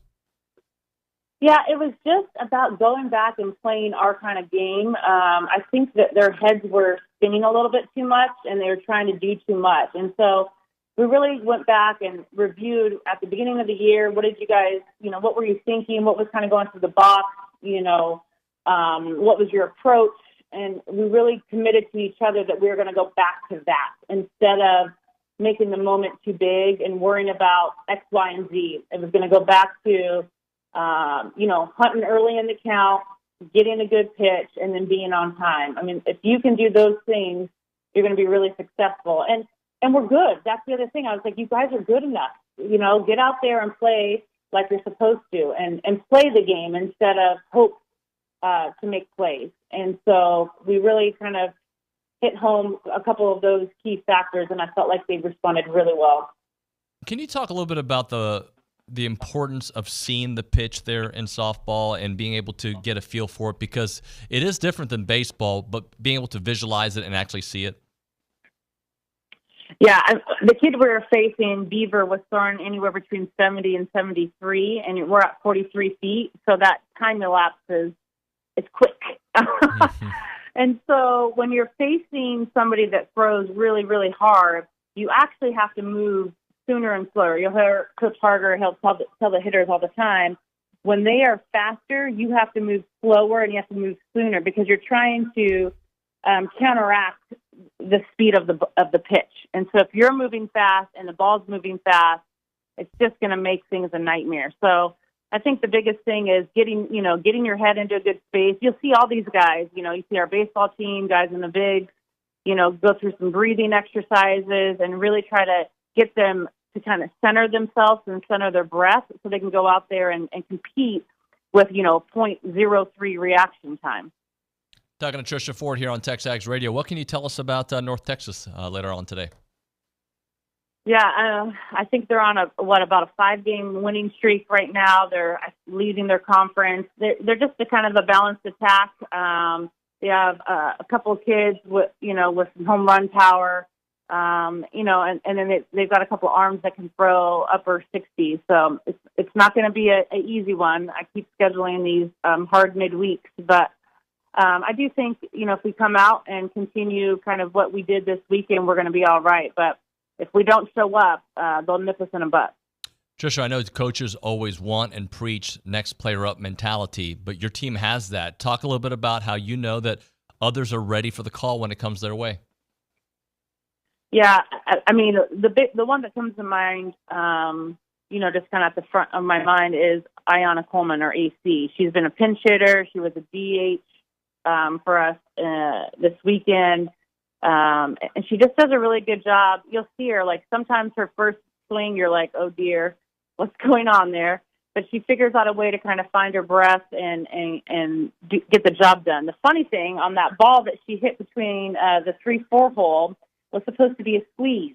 So it was a 2-run squeeze this past weekend. So they're like, well, if you're going to miss a sign, you might as well miss a sign and score a couple runs. So, but yeah, I mean, I think, base running has been huge for us, and you've seen some kids come in off the bench for us in that way. We call them our special teams. And then we've had Keely Williams and Maya Perez. And I really think it comes back to their preparation, right? So you have to be ready through practice for those moments. That is Trisha Ford here on TexAgs Radio. Trisha, hope to get you in studio soon. Good luck, and we'll talk to you very, very soon. Thanks so much. We'll see you guys this weekend. See ya. Trisha Ford. I miss having her in studio because we always have great conversations in between the breaks. So we'll get her back here soon as they get ready for North Texas. Right now, let's talk Milliken Reserve. You've got to go to Milliken Reserve, guys. Like, take my word for it. If you like the world, if you like trees, if you like ground, if you like, being outdoors and jump roping, climbing trees, hiking, biking, all that cool stuff, you go to Milliken Reserve, which is in this community. It is awesome. You can go for multiple reasons. You can go for the reasons I just gave you, or you can buy a lot out there and have a wonderful home. Their mission is to build a healthy community around nature. They've got 2,600 acres of open space. They got farms. They got trails. They got it all. And they want to connect families to nature and to each other out there through an extensive network of trails throughout a wooded landscape. They've got walking paths, they got equestrian paths, they've got creeks, they got ponds, they got gathering areas, and it's a place for families to cherish generation after generation. Go hiking there, go biking, go canoeing, go do it all out there. And then when you're ready to look at the lots out there and look at the neighborhood, check out the creek. Those are homes on a 10-plus acre wooded estate. You got the hollow and a private gated community, and you've got the meadows that are responsive to their natural surroundings. You can learn more at millikenreserve.com. Again, that website, millikenreserve.com.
This is going to be a fun 30 minutes here on TexAgs Radio. We are presented by David Gardner's Jewelers, Rollo Insurance Studio.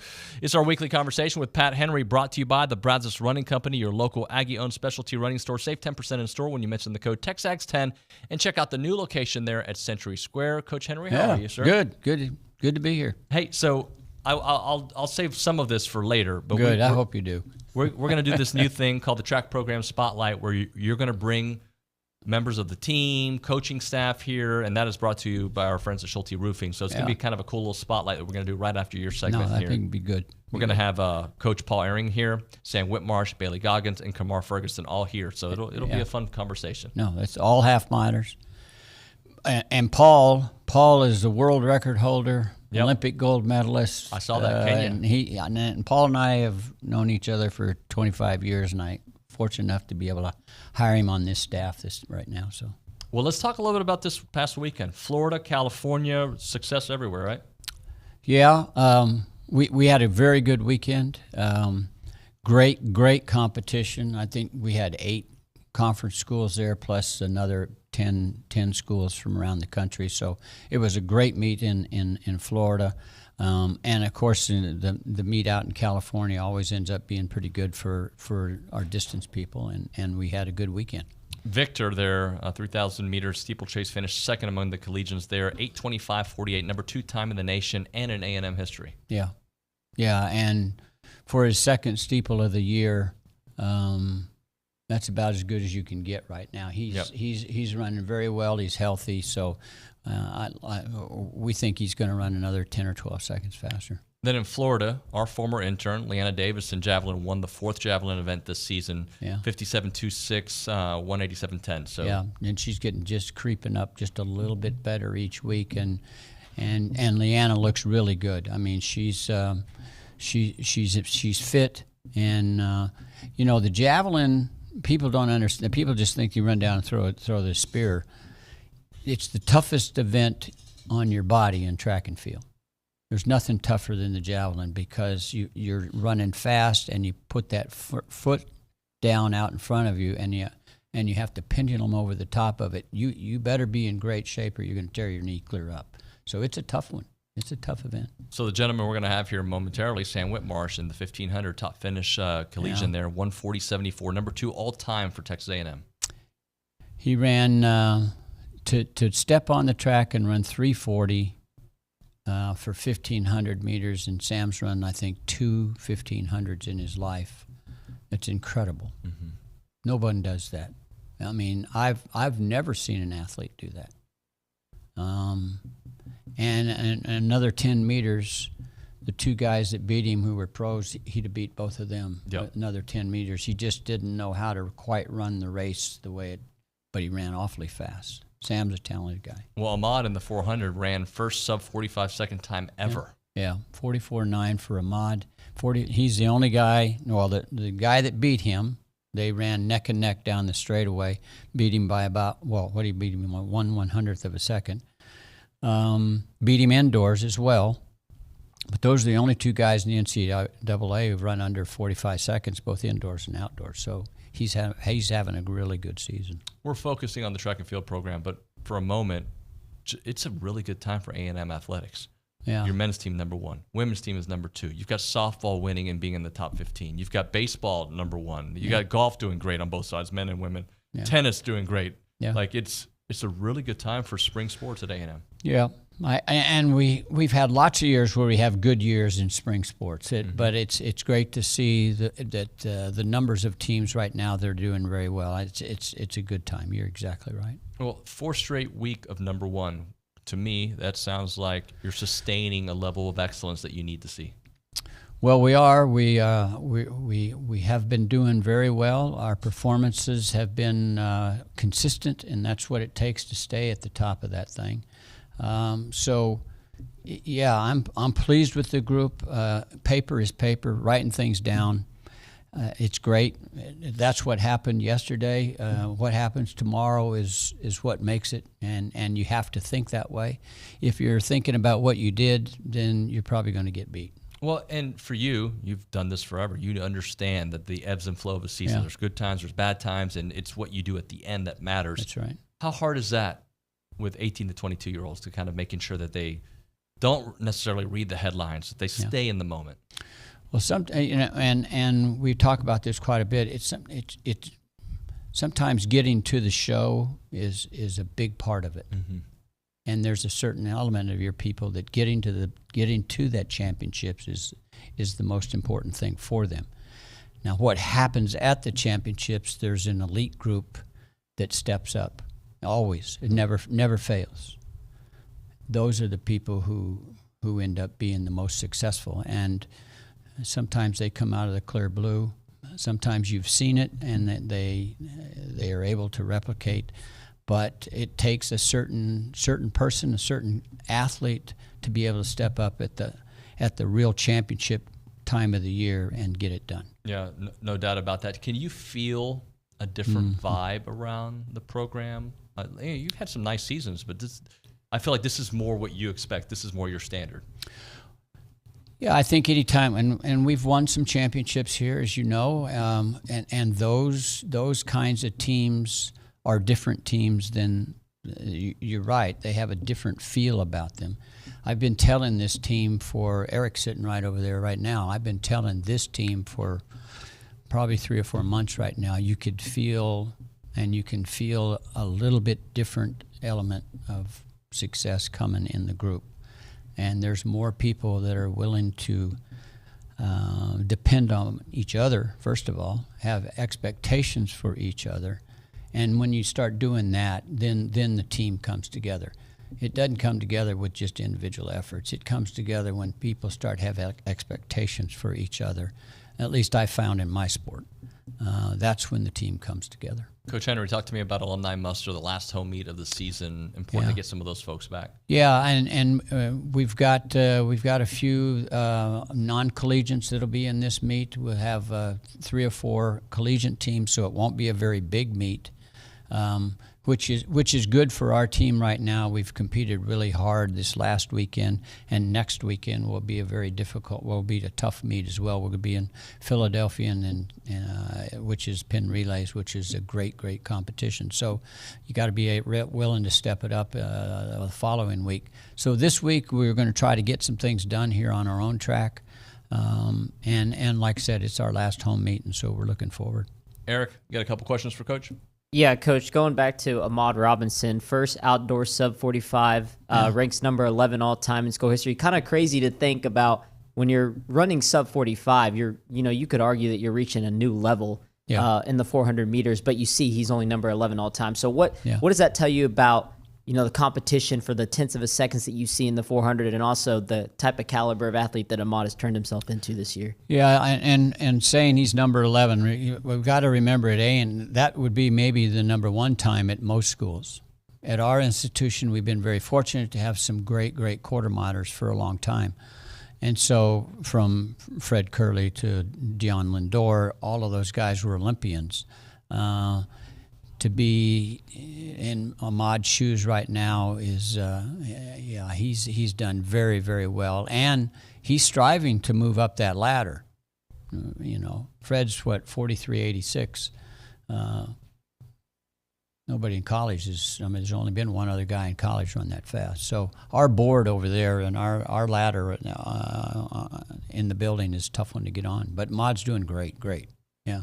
Eric, time for one more. Yeah, and John Baker got on the runway for y'all the first time outdoor. How important is it to have him, coming from Arkansas, have that championship experience, and then really just going out there and getting out there before you go into the championship season? John's a transfer, and unfortunately John got hurt.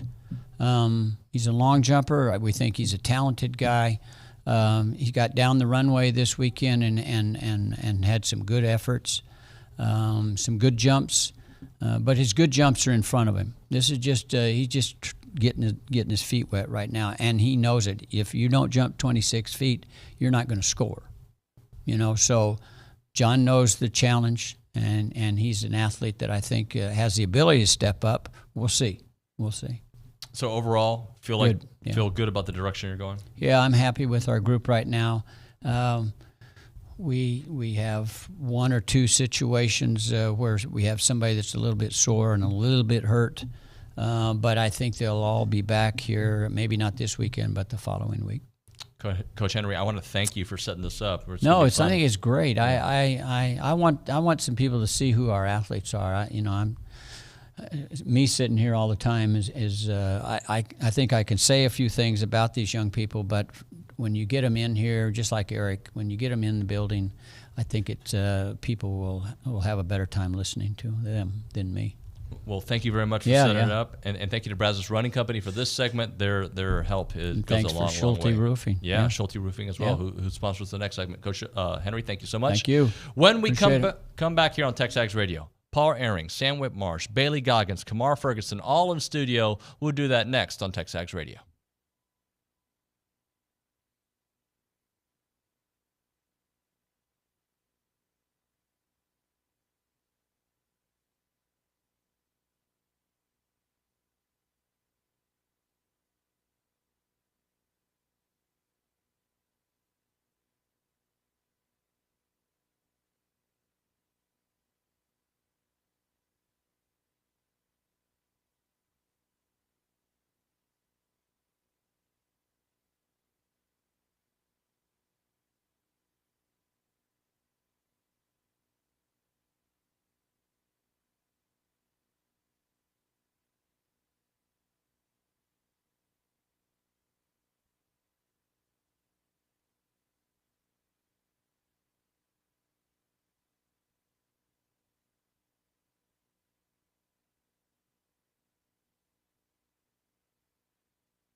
All right, debut time here on TexAgs Radio, presented by David Gardner's Jewelers Rollo Insurance Studio.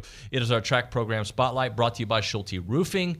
Schulte Roofing, an award-winning roofing company that provides industrial, commercial, and residential services to Belleville, Brenham, Bryan, College Station, Conroe, Montgomery, Navasota, San Antonio, the Woodlands, and the surrounding counties.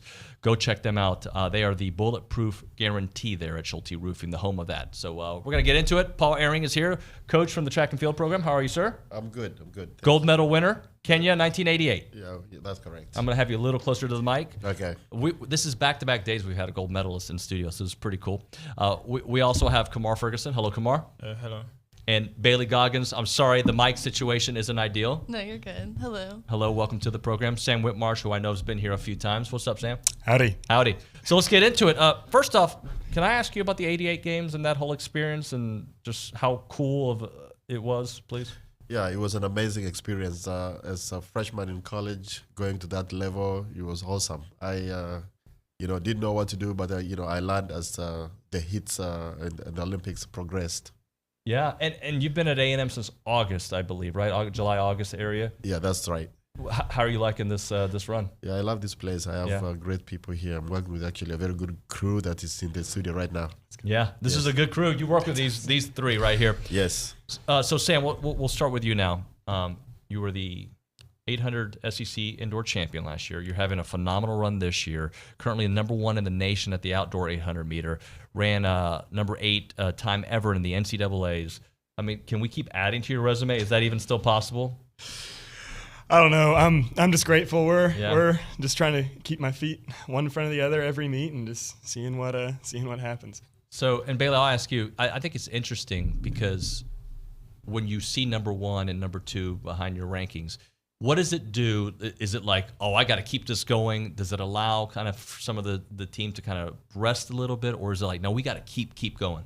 Definitely keep on building. It's really exciting to see us succeeding so early in the season, but definitely keep wanting to keep getting better each week. So, how would you describe your season? You having fun? Are you reaching the numbers you expect to reach? I'm having a lot of fun. I honestly keep surprising myself every week. So I'm super excited to keep on training and see what we can do. So I just noticed you ran your personal best this past weekend, 2:02.86. Yes, sir. When you saw the time, were you surprised? Is that what you kind of expected? I was surprised. Well, I've been out for the past couple of weeks with like a quad strain, and so I honestly had no expectations going into it, and so I didn't even know like where we were at like during the race. I saw my time and I was like, oh, that's pretty fast. Like, this is exciting. That is exciting. Kamar, let's start off with Puerto Rico for you, a 146 to open it up.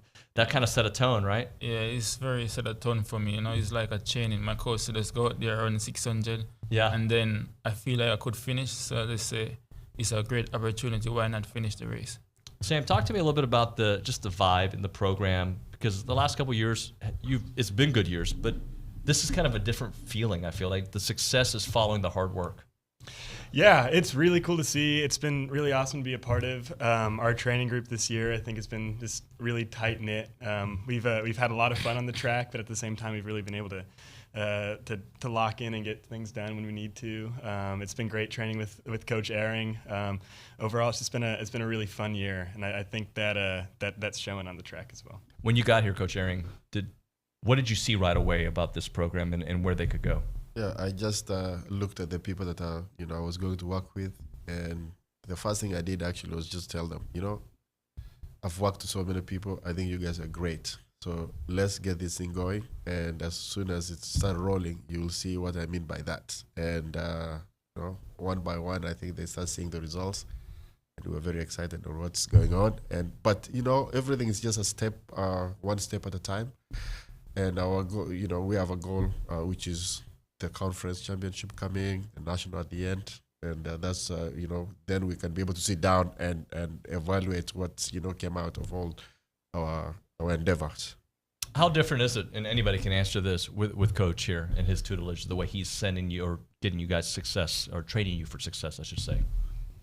I mean, like for me, like Coach have a lot of experience, So when it's time for you to run fast, what time you can be capable of running. So it's just a great feeling. So you have an experience coaching a lot of 800 guy. So for me, whatever coach say, I just do because you can get me to do a 144 or something. Yeah. Bailey, you follow that same recipe right there? Mm-hmm. Yeah? Yeah, the 800 is a tricky race, and so having a coach that's done so amazing at it really helps help us. Yeah, it sets a tone, yeah. Right?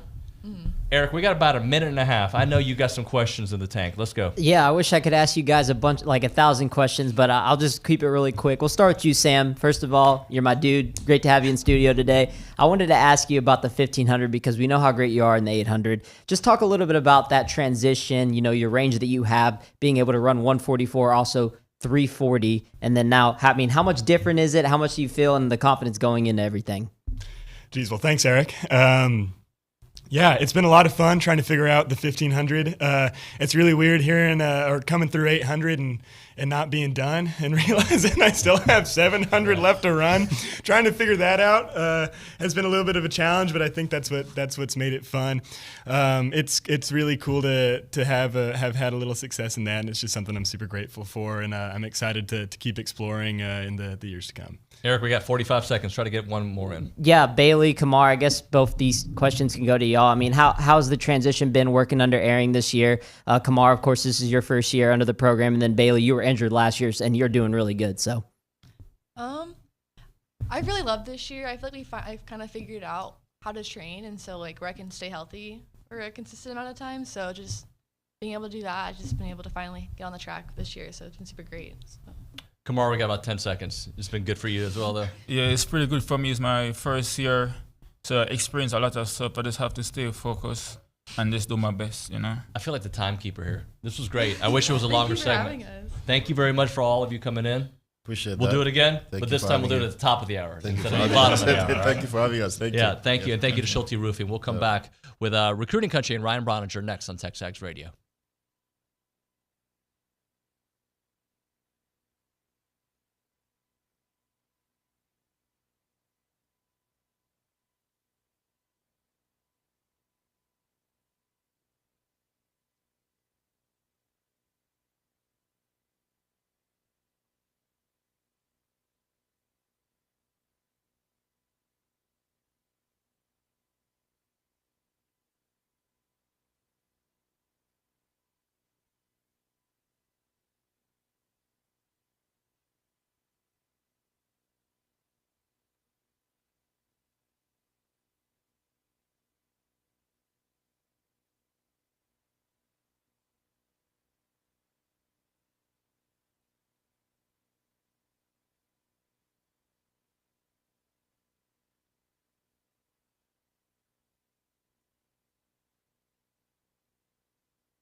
Meeting in the middle here at TexAgs Radio, presented by David Gardner's Jewelers, Rollo Insurance Studio. Time for Recruiting Country, and that is brought to you by our friends at Caprock Health, a faster patient-centered revolution in care. With 2 ERs in the BCS, you got the original 24-hour ER in South College Station on William D. Fitch, and the full-service hospital with ER in Bryan on Briarcrest online, caprockhealthsystem.com. And with that, we bring in Ryan Brauninger. Ronnie, hello, sir. Hey, I just noticed that I got a little hole in my shirt, and I'm wondering if I caught a snag on something or if these concentrated bicep movements are really paying off. I saw you flexing a little bit when you were doing that. I saw a little bit of that. Listen, when I look okay whenever I put clothes over, and really I don't even look okay. I look like I've been in the gym just in my upper body, like the upper part of my upper body. Like if you don't do a lot of legs, right? Well, and I've got a reason for that. I have a small surgery coming up that has prevented me from doing much leg. Yeah, yep. So I think the plan is once I'm done with this surgery, again, it's minor, but I'm gonna get I'm gonna have to get to walking for a while because I won't be able to lift as heavy after this. Yep. Well, walking's great for you. Should we do some recruiting to start off? We always want to do recruiting to start off unless my airtime is going to get stolen by Billy again. Okay. You think you heard of that? Probably. I don't care. Phone call 3, 2, 1. Hold on. No, kidding. Hassan Longstreet. I don't think we talked about. I mean, we talked about it last week that you felt good about it, but did you get a text? No, it's about some other stuff. Hassan Longstreet, though. Let's just talk about the commitment, the fit, and what all went into it. Yeah, this was a kid that I think when the coaching staff, after they weeded through that transfer portal period in the winter, and they sat down to look at their 2025 big board, I know this Hassan Longstreet was a quarterback that Colin Klein circled, starred, stamped, whatever, as his number one guy that he wanted to go get in the country. And from then on, whenever we kind of got that information and started making the rounds, it was a all-out blitz to get him from the coaching staff. And, Jason and I joked on the in-home visit to break down Longstreet's commitment, welcome to the party, Colin Klein, because as we've gone on and we're starting to learn more about this coaching staff, they're all jumping in to land their big targets. And we've seen Trooper Taylor do it with Tiger Ryden. Obviously, Sean Spencer and Tony Girard-Eddy with Landon Rink. We've seen Adam Cushing. And so now it's just you keep checking off these coaches. Eventually, Holman Wiggins is going to get a big one, So, and when Colin Klein came here, he came here with not much of a reputation as a recruiter. Not a bad reputation. He just doesn't have much of a reputation. It's kind of like there's a difference between you've got bad credit or just not much credit. Right. There's a very big difference in that. So he just didn't have much of a reputation as a recruiter. He had a fantastic reputation as an X's and O's, get him on the whiteboard, explain offensive football at an elite level. Those were things that we had constantly heard whenever he was making the rounds in the state of Texas to go talk to these high school coaches and visit these high school campuses that I'll just be perfectly honest. The head coach at Willis just glowed about Colin Klein and the way he set up his meeting and with the head coach at Willis, and he was on the whiteboard and just explaining offense. And Willis put up a ton of points in yards with DJ Lagway, but the head coach at Willis, Trent Miller, he had been at Spring. Whenever Spring was putting up crazy offensive numbers, he was the OC there. So he's a big offensive football guy. And he was like, it took me 2 minutes, and I'm already breaking out my notepad to try to write some of this stuff down because he's explaining it in a way that I've never even thought about. So he did come in with a reputation as an elite offensive mind. So to see him go out and say, I want this guy nationally, not from the state of Texas, not within 40, 50 miles of Bryan College Station, not a North Houston kid or a South Dallas kid. He goes across the country in Corona, California, stamps this guy, I want him, and he goes and gets him. That should be a pretty big feather in the hat of Colin Klein, and that should, potentially you start looking at what A&M could do at the quarterback position while he's here. I mean, if that's the bar he's setting, that's a pretty outstanding, entry-level bar to set. Well, I just think it's so interesting, and this, I got to give Jimbo props on this, how national A&M has become, right? And the ability to go to the West Coast, the ability to go to the East Coast to pick up guys. It is not just Southeastern Conference guys, they find a way to go to the West Coast and they go to the East. Well, and I'll go even back further. I think the move to the SEC changed the dynamic of A&M's footprint back in 2012. Then you add Johnny and Mike Evans and that team, and Johnny's popularity just exploded and made A&M a really attractive option. Remember, these kids that are getting recruited now are like 9, 10 years old, 8 years old, so pretty influential phases of their football life. So they're just getting into football, and they're probably just now playing Pee Wee. They probably all wanted to be Johnny Manziel running around out there, right? So I don't know that Hassan Longstreet has that in him, but I would think that there were a lot of young football players across the country trying to emulate what Johnny was doing, in the Pee Wee football fields across America. And so I will go even further back. But, yeah, Jimbo kind of built upon that. And I think the more people, the more prospects and coaches and trainers that start making trips to College Station, and I think because of the rise of social media, it has made this place way less of an unknown. So now people really want to come see it. And obviously the facilities are top-notch. The game day atmospheres are just about unbeatable. And all that stuff is more readily available to these kids across the country because they've got it all on their phones. And so, yeah, maybe a kid in California who in 2010 had no way of really seeing what Texas A&M was outside of a trip to College Station. Now, with as much virtual stuff as they've got and as many games that are on TV, and you go on YouTube and search Texas A&M atmosphere, and you just learn more at the tip of your fingers than you ever could. So I also think that has contributed to the expansion of A&M's footprint from coast to coast in recruiting. Let's talk Marcus Garcia for a bit, because another guy in the trenches to add to an already solid start. Well, I think first, you're right. But secondly, Mike Elko and his staff, at the onset of this recruiting cycle, Jason and I felt, and even Billy felt, it was imperative that they reestablish themselves in the Dallas-Fort Worth Metroplex. Mm-hmm. And they can big time start checking that box off. And there's more coming from DFW, okay? That had to happen. And that's a huge credit to, obviously, Mike Elko, but Tony Gerard-Eddy now being a full-time staff member, and his connections, especially in that South Dallas area, have paid dividends. And, Marcus Garcia as a player, and another thing, it's a DFW kid. It's a DFW kid from an elite DFW program. So that ripple effect, just the eyeballs on that, is going to help you, perception-wise too. But Marcus Garcia, if you think about him as a sophomore, whenever he got to start playing at Denton Ryan, he was a tight end at 215 pounds. Now he's 6'5" and 265, with plenty of room to start getting into that 300, 305 range, and actually can project anywhere along the line of scrimmage. Usually when you get undersized offensive linemen, you think they're going to grow into a tackle. But they like Marcus Garcia's versatility, and they really like his power. He's an elite thrower of the shot put, so that is a good indicator of his strength and explosiveness. And you could potentially see him down the road playing center.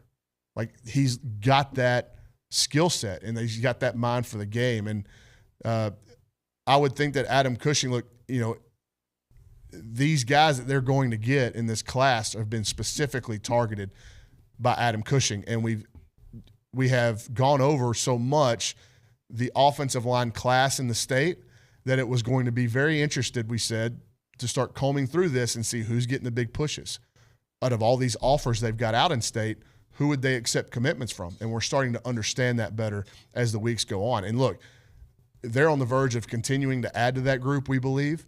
And once they do that, if they go on a run here on the offensive line, another coach, we got to start talking about his recruiting prowess that was an unknown coming in, is Adam Cushing. Absolutely. Let's see if we can put the graphic up of these commits so far this year. I don't know if we have that available, but overall, but it's really on both sides of the line, right? Defensive line and offensive line, this kind of run. Yes, and that's last year's class, but it's okay. I like to look at it. I like to look at it. There you go. Hey, I love there. We're scrolling. Oh, we're back to it. Anyway, but I do want to say there's one thing in that 2024 class that we kind of forget is Dalen Evans is still coming. Oh, that's true. Yeah. Right. So he'll show up this summer. But currently in the 2025 class, Front seven players, you got Landon Rink, and you've got Kelvion Riggins, and then you've got Marcus Garcia on the offensive line. You got Josh Moses on the offensive line. I would expect them to continue, like I said, to add to that front seven on defense. Think soon? Line of scrimmage on the offense. Yes, soon. And, man, I'm telling you what happens if you get Landon Rink and your next addition on the defensive line is DJ Sanders at Belleville, who I'm not insinuating anything at all there because his timeline is such an unknown because he's such a quiet kid. But we continue to hear fantastic things about where A&M's at in the running for DJ Sanders. So what if those are your two starts on the defensive line? Holy crap. Like, that's as good as anything Elijah Robinson and Terry Price were putting together when they were running things on the defensive line. So you don't miss a beat there if those are your first two. And then anything that you go outside of that is kind of just the cherry on top. And I do think that they are actively searching. They had Javion Hilson in this weekend, who's a Florida State commit from Cocoa, Florida, one of the top players at the position in the country, gave him a lot to think about. And that's a guy that was completely off the radar, comes to Texas A&M, and all of a sudden, hey, A&M's like, not saying they're going to get him, but they're certainly in the fight now. They're in the ring. But they are actively looking at that edge rusher, stand-up outside linebacker position that, Cassius Howell, they brought in out of the transfer portal. Rylan Kennedy, Malik Silla can do some of that stuff. So that part of the roster, I think they're actively looking for pieces.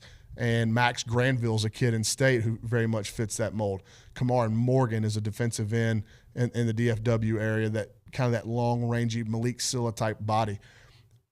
It's going to look like, I don't know that position was ever put a huge premium on under the last staff, but it's a position that Mike Elko very much values. Well, and it feels like momentum, not only with the commitments, but just off the visits as well. And this past weekend was good. Yeah, they have knocked it out of the park with all these unofficial visit weekends. And even during the week, they're bringing these kids in to watch practice. And we've said it a bunch. Like, that is something that it was initiative started by Mike Elko to say, we're going to talk to these kids about how they're going to be coached here. And that's fine and good. And we need to be able to communicate those things. But when you're trying to convince people of stuff as a new coaching staff, let's just get them down here and let them see it with their own eyes, and then they can formulate their own opinions. And we continue to hear like the exact same stuff: structured, organized, you're on time to places, you get an up close and personal look at your position coach, you get to sit in meetings and listen. Like, they are doing a really, really good job of streamlining and being very efficient in these processes on these visit weekends. How uncommon is that in college football, the way they're doing it? I can tell you that even despite the success that the last coaching staff had in recruiting, it was very different than that. Very, very different. It was kind of like hodgepodge put together. The kids had a great time because, like, look at this place, and they did a good job when they hosted them. But I feel like it was more free-flowing. There was not as organized. It's not as organized. There were some times the kids were waiting places too long, and that just comes up when you're not, super itemized in the agenda. And it's definitely a different process in terms of how these visit weekends are structured. Yeah, and there's some summer official visits being planned right now. Yeah, we saw Noah McHale's a linebacker out of California who tweeted that he's coming on one. We've seen a bunch of those go out. I mean, a bunch of, I'll be visiting Texas A&M, and it's one of those first few weekends in June. I actually think Noah McHale, I think he'll be here this weekend. And Jonah Williams will be here this weekend. And Khalid Lockett will be here this weekend. So, we talked a lot about the spring game. At one point, we thought the spring game visitor list might be a little bit, not lacking, but just because they put so much emphasis on coming to practices that we thought maybe that the spring game would be something that would be, what if you want to come on. Yep. But we're not going to make this big recruiting event out of it. And all of a sudden they've got, some of the top 10 players in the state of Texas. If McHale shows up, he's one of the top players in California. You could be looking at that visitor list, and while it may not exceed any kind of expectations in terms of volume, the quality is going to be very good. But yeah, the summer official visits, and I think, if they go on a little bit of a run here in April and May, I wouldn't be too surprised. But if they got to like 4 or 5 commitments over the next couple of weeks, I'd be shocked. Not shocked, but just that would surprise me a little bit. But June is where they could go 5, 6, 7 commitments, and they could be a lot of their class locked up going into the middle of the summer. That'd be huge. Yeah. That would be huge.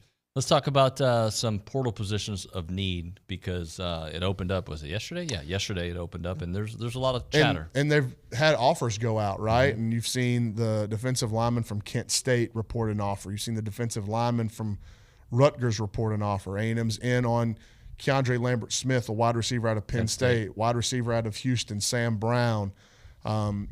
I would think a linebacker, if the right linebacker pops up. There's a couple that have gone in recently. Yeah. Yes, and with Alex Howard leaving, and maybe do they go to another offensive lineman if they think he's an immediate impact guy like Armaje Reed Adams? Like, this coaching staff is not going to shy away from competition just because they don't want to hurt somebody's feelings on the current roster. It's not the way this is going to work.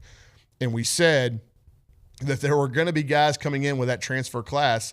They're going to get here and go, I don't know about this. Right. Like, these guys are good. I don't know if I can play here. And they're only going to be on campus for 3 or 4 months. It's not just at Texas A&M. It's happening across the country. But as long as you are keeping the guys that you feel like are going to be instant impact players, and I think that's important to note. Like, this is a different coaching staff, right? And they're completely different perspective on the game of football, what they value, all that kind of different stuff. So as long as they are keeping guys that they feel are valuable to their program and valuable and can help them win games, I think that's the most important thing for the spring portal window. Secondary to that is adding players that can help you win games. Keeping the ones that you really want and then going and cherry picking at a few positions to bring in instant impact players. I think that's the goal for the next few weeks. You feel good about them finding a receiver in this group? I do, and I think, obviously playing in Colin Klein's offense, and you can turn on the tape of Connor Wigman and say, look, this guy can get you the football. But one thing that A&M is fighting that I think a lot of other programs don't have to fight is like, where is their, what's the receiver production been like in the last 4 or 5 years from Texas A&M in terms of professional? Sure. So if I'm going to the portal, I'm an older guy and I'm looking for a way to get to the NFL. But where does A&M hang their hat? What receiver do they hang their hat on the NFL? Mike Evans, Josh Reynolds. Generation ago. Yes, right? So, those guys are getting along in the tooth for professionals, and they're fantastic players. But, where is – I'm hoping Anias will be one of those guys. But there just hasn't been a receiver that has gone to the NFL and stuck to the point where they say, okay, well, like I can go down there. And even though it's a different coaching staff, like those kids still look at that stuff. Sure they do, yeah. And you can look at what LSU's doing in terms of pumping out receivers, and then they're going to go, yeah, I mean, I go to LSU, I go to the NFL. I mean, look at all those guys that are going out from there. So I think they're going to fight that battle just a little bit, but it's with a proper recruiting pitch and, some promise and stuff like that with the offensive system that's in place now. I do think that you can go in there and get in the battles with some of the big programs and win. You don't need a lot. Right. And I don't know the extent of Jabri Barber's injury. Like, how long will he be out? Do you absolutely have to have 2 if you feel like you needed 1, and now could he be out for half the season? I don't know the extent. I mean, he could be back in August and not be a non-issue. But 1 or 2, I would expect at receiver. All right, let's hit a break here. When we come back, some questions for Bronny and some baseball to get into as well. It is TexAgs Radio presented by David Gardner's Jewelers in the Rollo Insurance Studio.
Welcome back into TexAgs Radio, presented by David Gardner's Jewelers Rollo Insurance Studio. It is Recruiting Country, brought to you by Caprock Health System, David Nuño, Ryan Brauninger. We go to the Angry Elephant News and Social Center.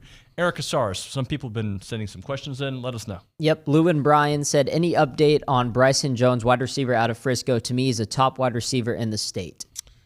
I have not seen him come across A&M's board. He's amongst a large group of names that I would say is kind of in the heavy evaluation process.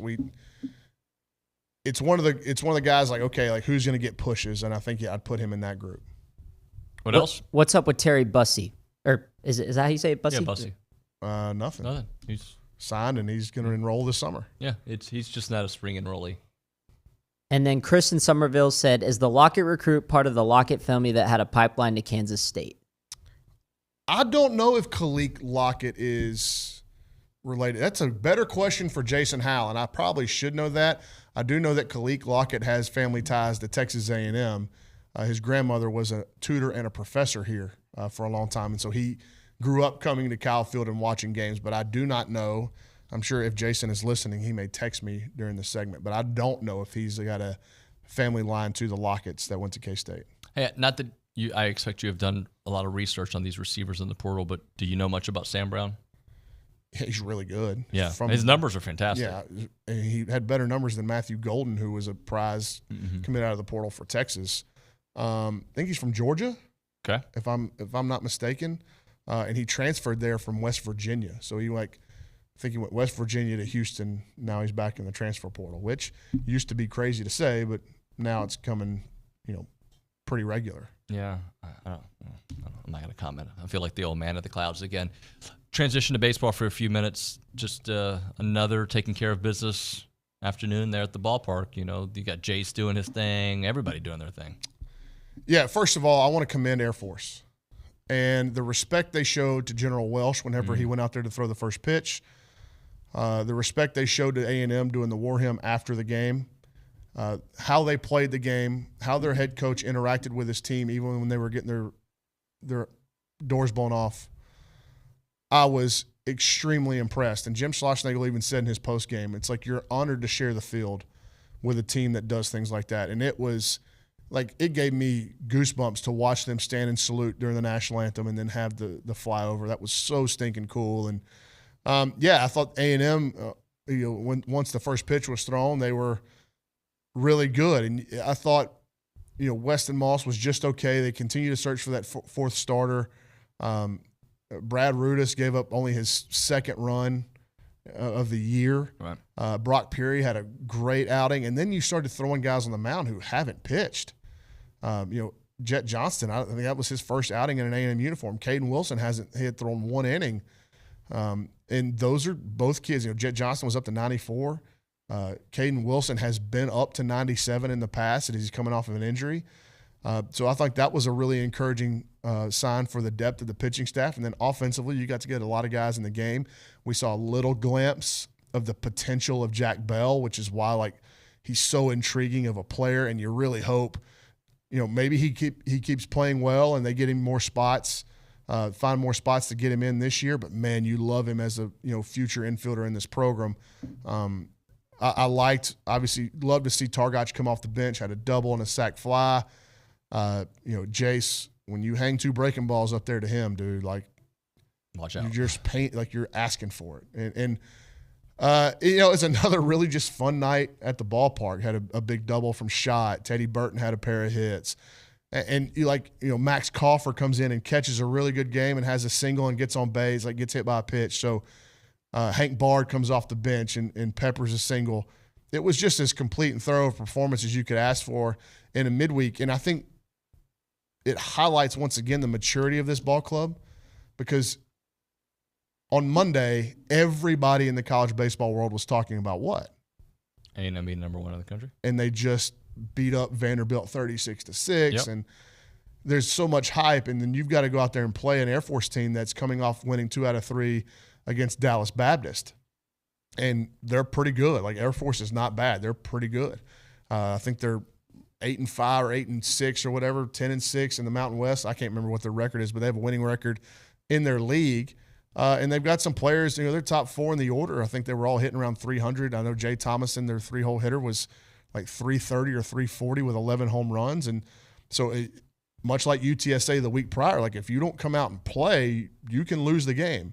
And just another data point toward the maturity and will to win and talent, the whole thing of this baseball team. I was following the thread, and to speak on your depth part, you talked about at the top of the 7th, the complete new infield. Jack was at 3rd, Caden at short, Justin Vosso's there at 2nd, and Ryan Targach at 1st. It was just cool to see the changing of the guard and them contribute as well. Yeah, and it's I mean, Nolan Cain is the best accumulator of talent in the country, and they have a phenomenal coaching staff. I don't know. I can't go back to think about all the Aggie football coaching staffs or, Billy Clyde's basketball run and those coaching staffs he had. But if you tell me right now that within 5 years, Nolan Cain, Mike Early, and Max Weiner are all going to be head coaches, I'd believe you without a question. And then you look at like the support staff when I'm talking about Will Fox and Chuck Box and Jason Hutchins, who's been here forever. Like, it's just a really good group of coaches they're excellent at everything that they like. Whatever their specialty is, they are excellent at it. Like, there's not a better recruiter in the country than Nolan Cain.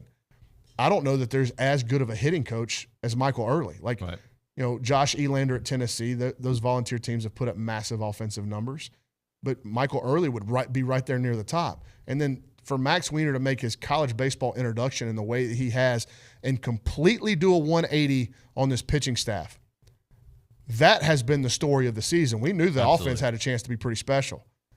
But what the pitching staff has done at the front end and then the depth of it is remarkable. It's incredible. And you have to give all that credit to Max Weiner and those kids for buying in to a 29-year-old coach that had never done it at this level. I'm sure there was some give and take and some real feeling out the first few months of him being here and him trying to learn their personalities and them trying to figure him out too. But, man, it's meshed really well, and the results speak for themselves. I know you predicted to have this kind of offense, but are you surprised by what we've seen? I'm actually surprised by that. I thought they'd have more homers at this point. No. Honestly, because the offense, I'm not nitpicking at all. No. But when we went and made our season predictions for like home runs, like I thought if Blake Benderup's your everyday first baseman, he'd probably hit you around 10. Well, he hasn't been the everyday first baseman, and I thought Hayden Schott and Teddy Burton would end with, and they still may. I still think Teddy Burton's going to go on a run where he hits 3 or 4 home runs in 3 or 4 games, and Hayden Schott has been sensational. But I think both of those can get to double digits in home runs. Ryan Targach was a guy we thought would get to double digits in home runs. So I actually think, I don't know if they'll get to that season record. I don't know that I care. Just keep winning. Yeah, and I don't care what it looks like. And again, the goal is not to be number 1 going into the postseason. Right. The goal is to be number 1 through 8 going into the postseason, and that's it. If you are in that area, if you finish the season as a top 8 national seed, then you're certainly going to be in the discussion for an SEC West title, an overall SEC regular season title. I think Hoover at that point, if you're a top 8 seed going into Hoover, whatever happens relax, in Hoover, whatever happens in Hoover happens. But with as formidable as Bluebell Park has been, because of the way the team plays and because of the way the fans interact with the game, that is the ultimate goal. So whether that, what does number 1 mean? What does that mean? Why is A&M ranked number 1? Because of the way they played. And they've annihilated teams, yes. But what you're looking at as the coaching staff and you're saying is, they didn't award this to us because we've got a bunch of talent. We're number 1 because of the way we've played, and we need to focus on our processes regardless if it says 1, 11, 21, 111 next to our name. It's the processes that are important, not the result. And so as long as they remain committed to that, and I think they will because of the maturity they've showed, they're going to be okay. But again, I know the game of baseball, and I feel like unless this team is an extreme outlier, there's adversity coming somewhere. It just is. The game of baseball says there's adversity coming.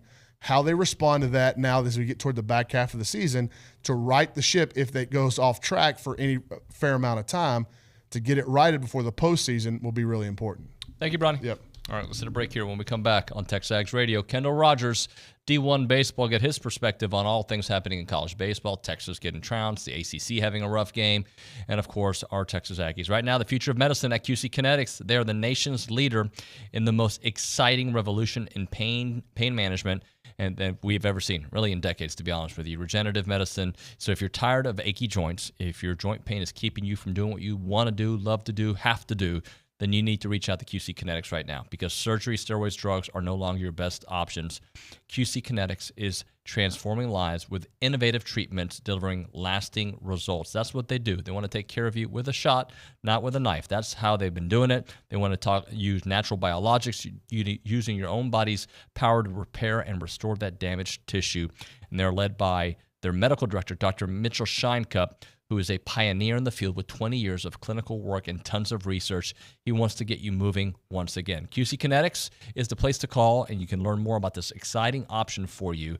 It is a revolutionary approach that can get you long-term relief with no downtime. You should call them up right now and get a free consultation. That is free. 979-452-6000. QC Kinetics, 979-452-6000. That's 979-452-6000.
Eric, who's the number one team in the country? The Texas A&M Aggies. Who's the number one baseball team in the country? The Texas A&M Aggies. Oh, okay. Who's the number one men's track team in the country? Oh, I think the Texas A&M Aggies. But the baseball team is what? Number one? All right, let's go to D1's Kendall Rodgers with that cheesy segue here on TexAgs Radio. Kendall, good morning, buddy. How are you? I actually did not realize that A&M is number 1 in the country in track. Yeah, and number 2 in women's track, by the way. And our women's tennis team just won the SEC for the 3rd straight time. It's a good time had by all. That's pretty good. Yeah, we're having fun I here. would say that means that A&M's on a heater right now. They are on a heater. But let's talk about the baseball team, the number 1 team in the country, who now is going to have a lot of teams gunning for them, as expected when you're the number 1 team. They took care of business, a couple days after being number 1. They're like, all right, we're going to rule this team and move on. Yeah, no doubt. I thought that was really impressive. Obviously they got off to a little bit of a slow start on the mound, but you just look at the job that the offense did yesterday against Air Force. I mean, you say Air Force and go, oh, you look at the record, and they're not a great team. But I mean, this is a team that was riding high. After the weekend, after taking 2 or 3 at home from Dallas Baptist, is actually a pretty good club. So, Coach Kaz always has those guys ready, and so I thought, it didn't tell me too much because we already know a lot about the same team, but just the focus there, I think is a good thing. It'd be easy after being number 1. You coming off a series sweep of Vanderbilt, it'd be easy to come out and be really flat. A&M was anything but that. Their opponent this week in Alabama was flat over the weekend last night after a big series when they lost to UAB. So 2 teams coming from totally different directions going into the weekend. Do they have the best lineup in the country? Best top half of the lineup in the country? Like, where do you put their lineup against the rest? Because there's some really great offenses out there, but I'm just curious, in the grand scheme of things in college baseball, where do you put them?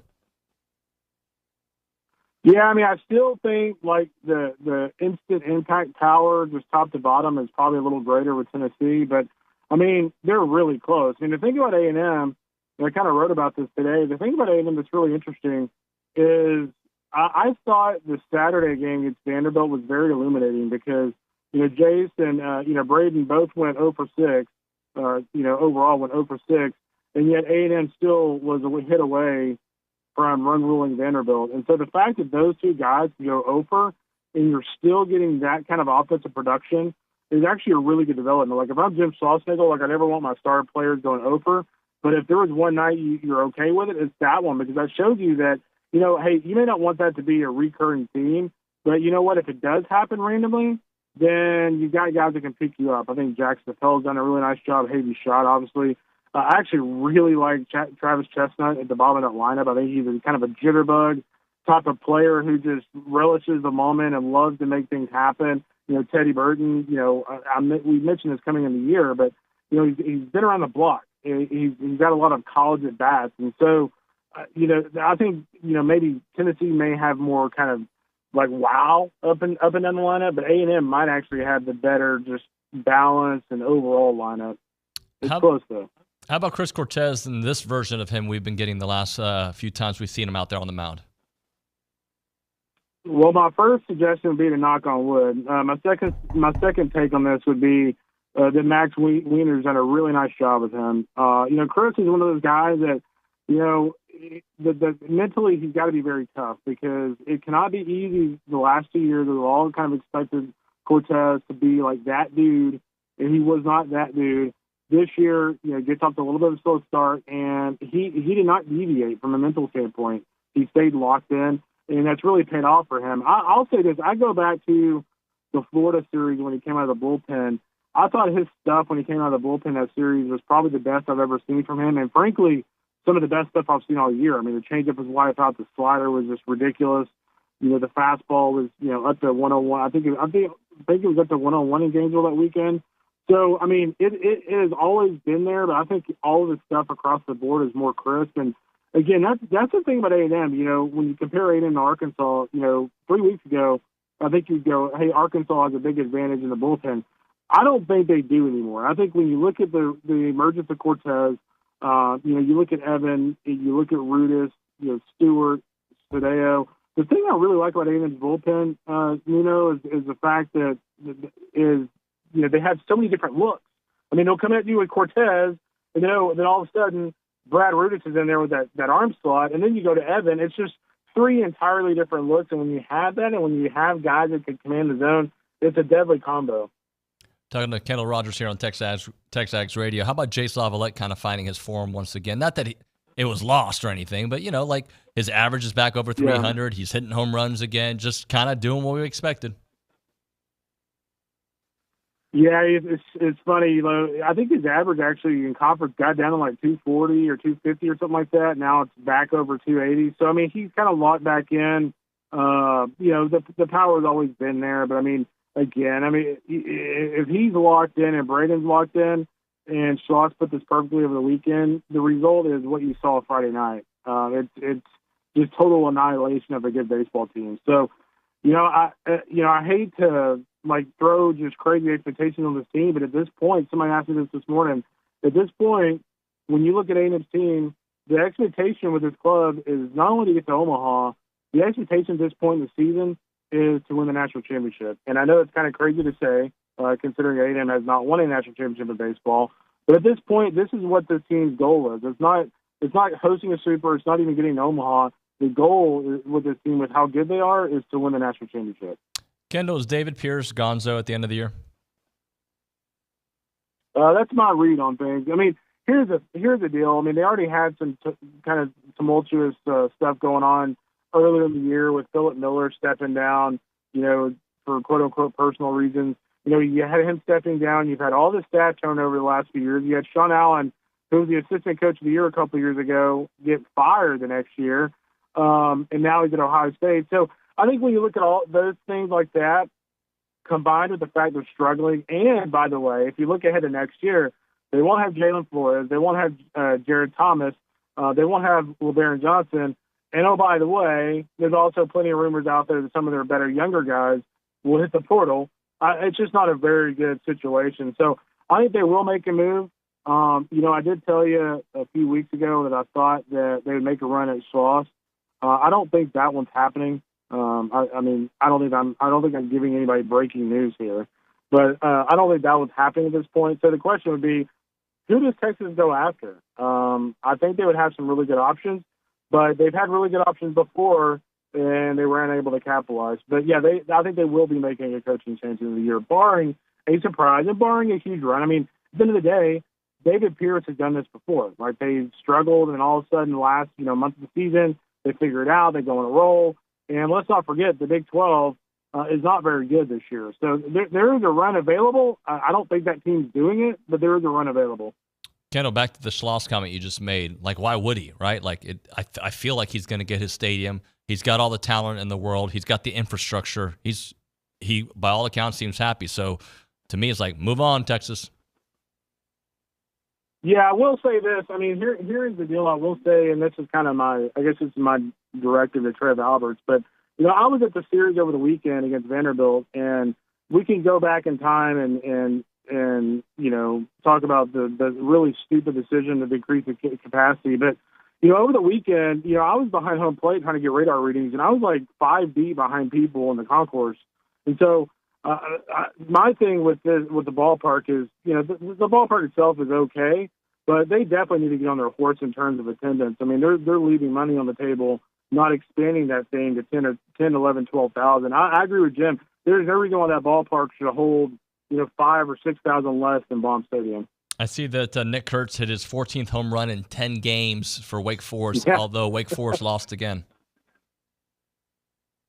Yeah, I'll tell you what, they lost the midweek game, but I like their vibe, man. Nick Kurtz is back to being Nick Kurtz. You look at their weekend rotation, Josh Hartle, who I think you and I talked a couple of weeks ago about his struggles as being a preseason All-American.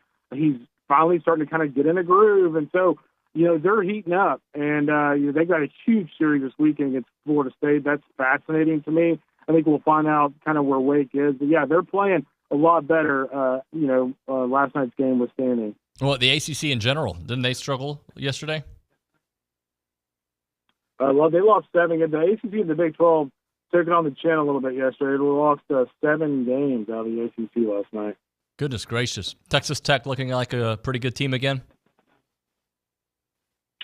They looked better last night. They lost the game, late against Arkansas, but that is a better team than what I saw a few weeks ago. I mean, when I saw them a few weeks ago, they weren't very offensive. They weren't very good at all on the mound. Even granted, they gave up 9 runs last night, so they weren't amazing on the mound. But they have been better as of late. And I mean, it's just classic 10 tabloid. Just when you think Texas Tech is down and out, they start figuring things out a little bit. So, I think in the Big 12 for me, with A.J. Weatherholt still kind of banged up with the hamstring, he's been playing, but he's been coming out of games because of the hammy. That worries me a little bit. I think Oklahoma State, and Texas Tech for me are very top of mind in the Big 12. TCU, I'm waiting for them to kind of hit the accelerator a little bit, but they went to Surgeon Tech, and then go on the road and lose to ACU last night. So they're like the magic 8-ball, man. You don't know what team you're getting on a particular day in broad ball territory. Kendall, last thing for you. Let's talk about this Alabama series. Just your thoughts. Bama's, proven they can beat a number one team. They just did it a few nights ago in that series. Just talk about the matchup. Yeah, I'll tell you what. I think the biggest thing for Bama is can they get to Alton Davis late in the game with a lead. I think he's a really interesting and really accomplished reliever. I think Ben Hess for them is a big key. Obviously, he's got big time stuff, and Gage Miller offensively for them. If people talk so much about Jack and Braden, et cetera, but if you go look at Gage Miller's numbers for the Crimson Tide, like he's been as good as those guys in some categories offensively this year. So I think for A&M, it's keeping a guy like Gage Miller from getting on a roll. But overall, I mean, I like how A&M matches up here. I think Alabama, with Arkansas last weekend, Arkansas has not been an overly offensive team all year long. So you have a little bit of a window against a team like that. Whereas I think A&M, I feel like with this A&M team, Nuño, is that you really have to play at an elite level to beat them. And I'm not so sure Alabama has that in them to play 3 games of elite baseball at this point. Kendall Rodgers, D1 Baseball. Great stuff as always, buddy. Thank you. You got it, brother. Be good, man. See you, man. See ya. A moment for Caldwell Country Chevrolet now. Highway 21 in Caldwell online. CaldwellCountryChevrolet.com. Check the website for all the great deals out there.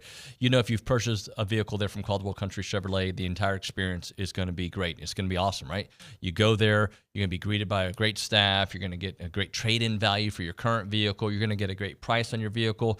And then the whole customer service thing continues on because their service to their service customers, I should say, is fantastic, right? You get complimentary pickup, complimentary valet. They take great care of you because that's what they want to do at Caldwell Country Chevrolet. They are second to none when it comes to taking care of their folks out there, and they've been doing it for a long, long time. Proud supporter of Aggie Athletics because they care. They care about this community. They care about this program. It takes about 15 minutes to get to the very edge of Bryan, to the beginnings of Caldwell.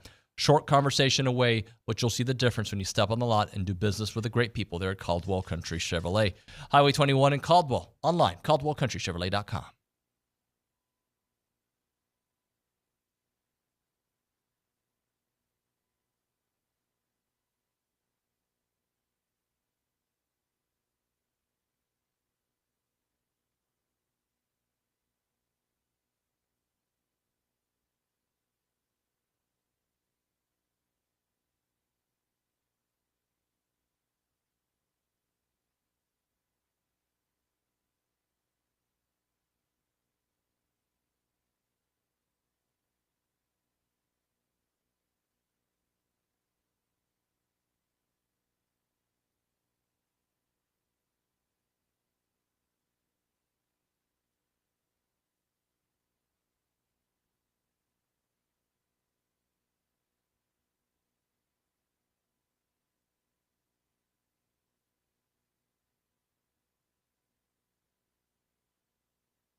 All right, TexAgs Radio presented by David Gardner's Jewelers, Rollo Insurance Studio. Time for a little stats with Ethan Jones.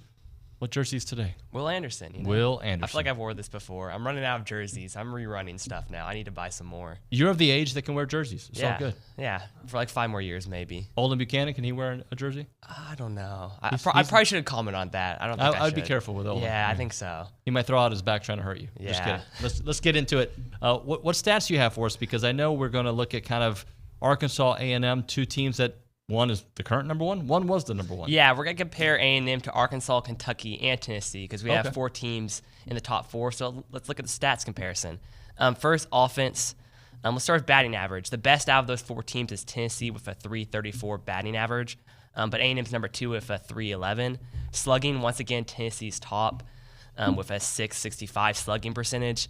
A&M second with a .577. Runs per game, once again, Tennessee, a dominant offense, 10.5 runs per game, but A&M second with 9.1. Home runs, Tennessee has a crazy 101. We have 77 at second. Walks per game, we lead that with 6.8 walks per game. Tennessee, the second in walks. And then strikeouts per game, Arkansas is actually the best in that with only 7 per game. We have 8.2 per game, which is third. So we're going to do pitching on the rewind, right? Okay. But sounds to me A&M is right in the mix, and Tennessee's having a ridiculous season. But do they have the pitching that A&M has? Does Arkansas have the batting that A&M has? And that's very apparent from looking at these numbers. Thank you, Mr. Jones.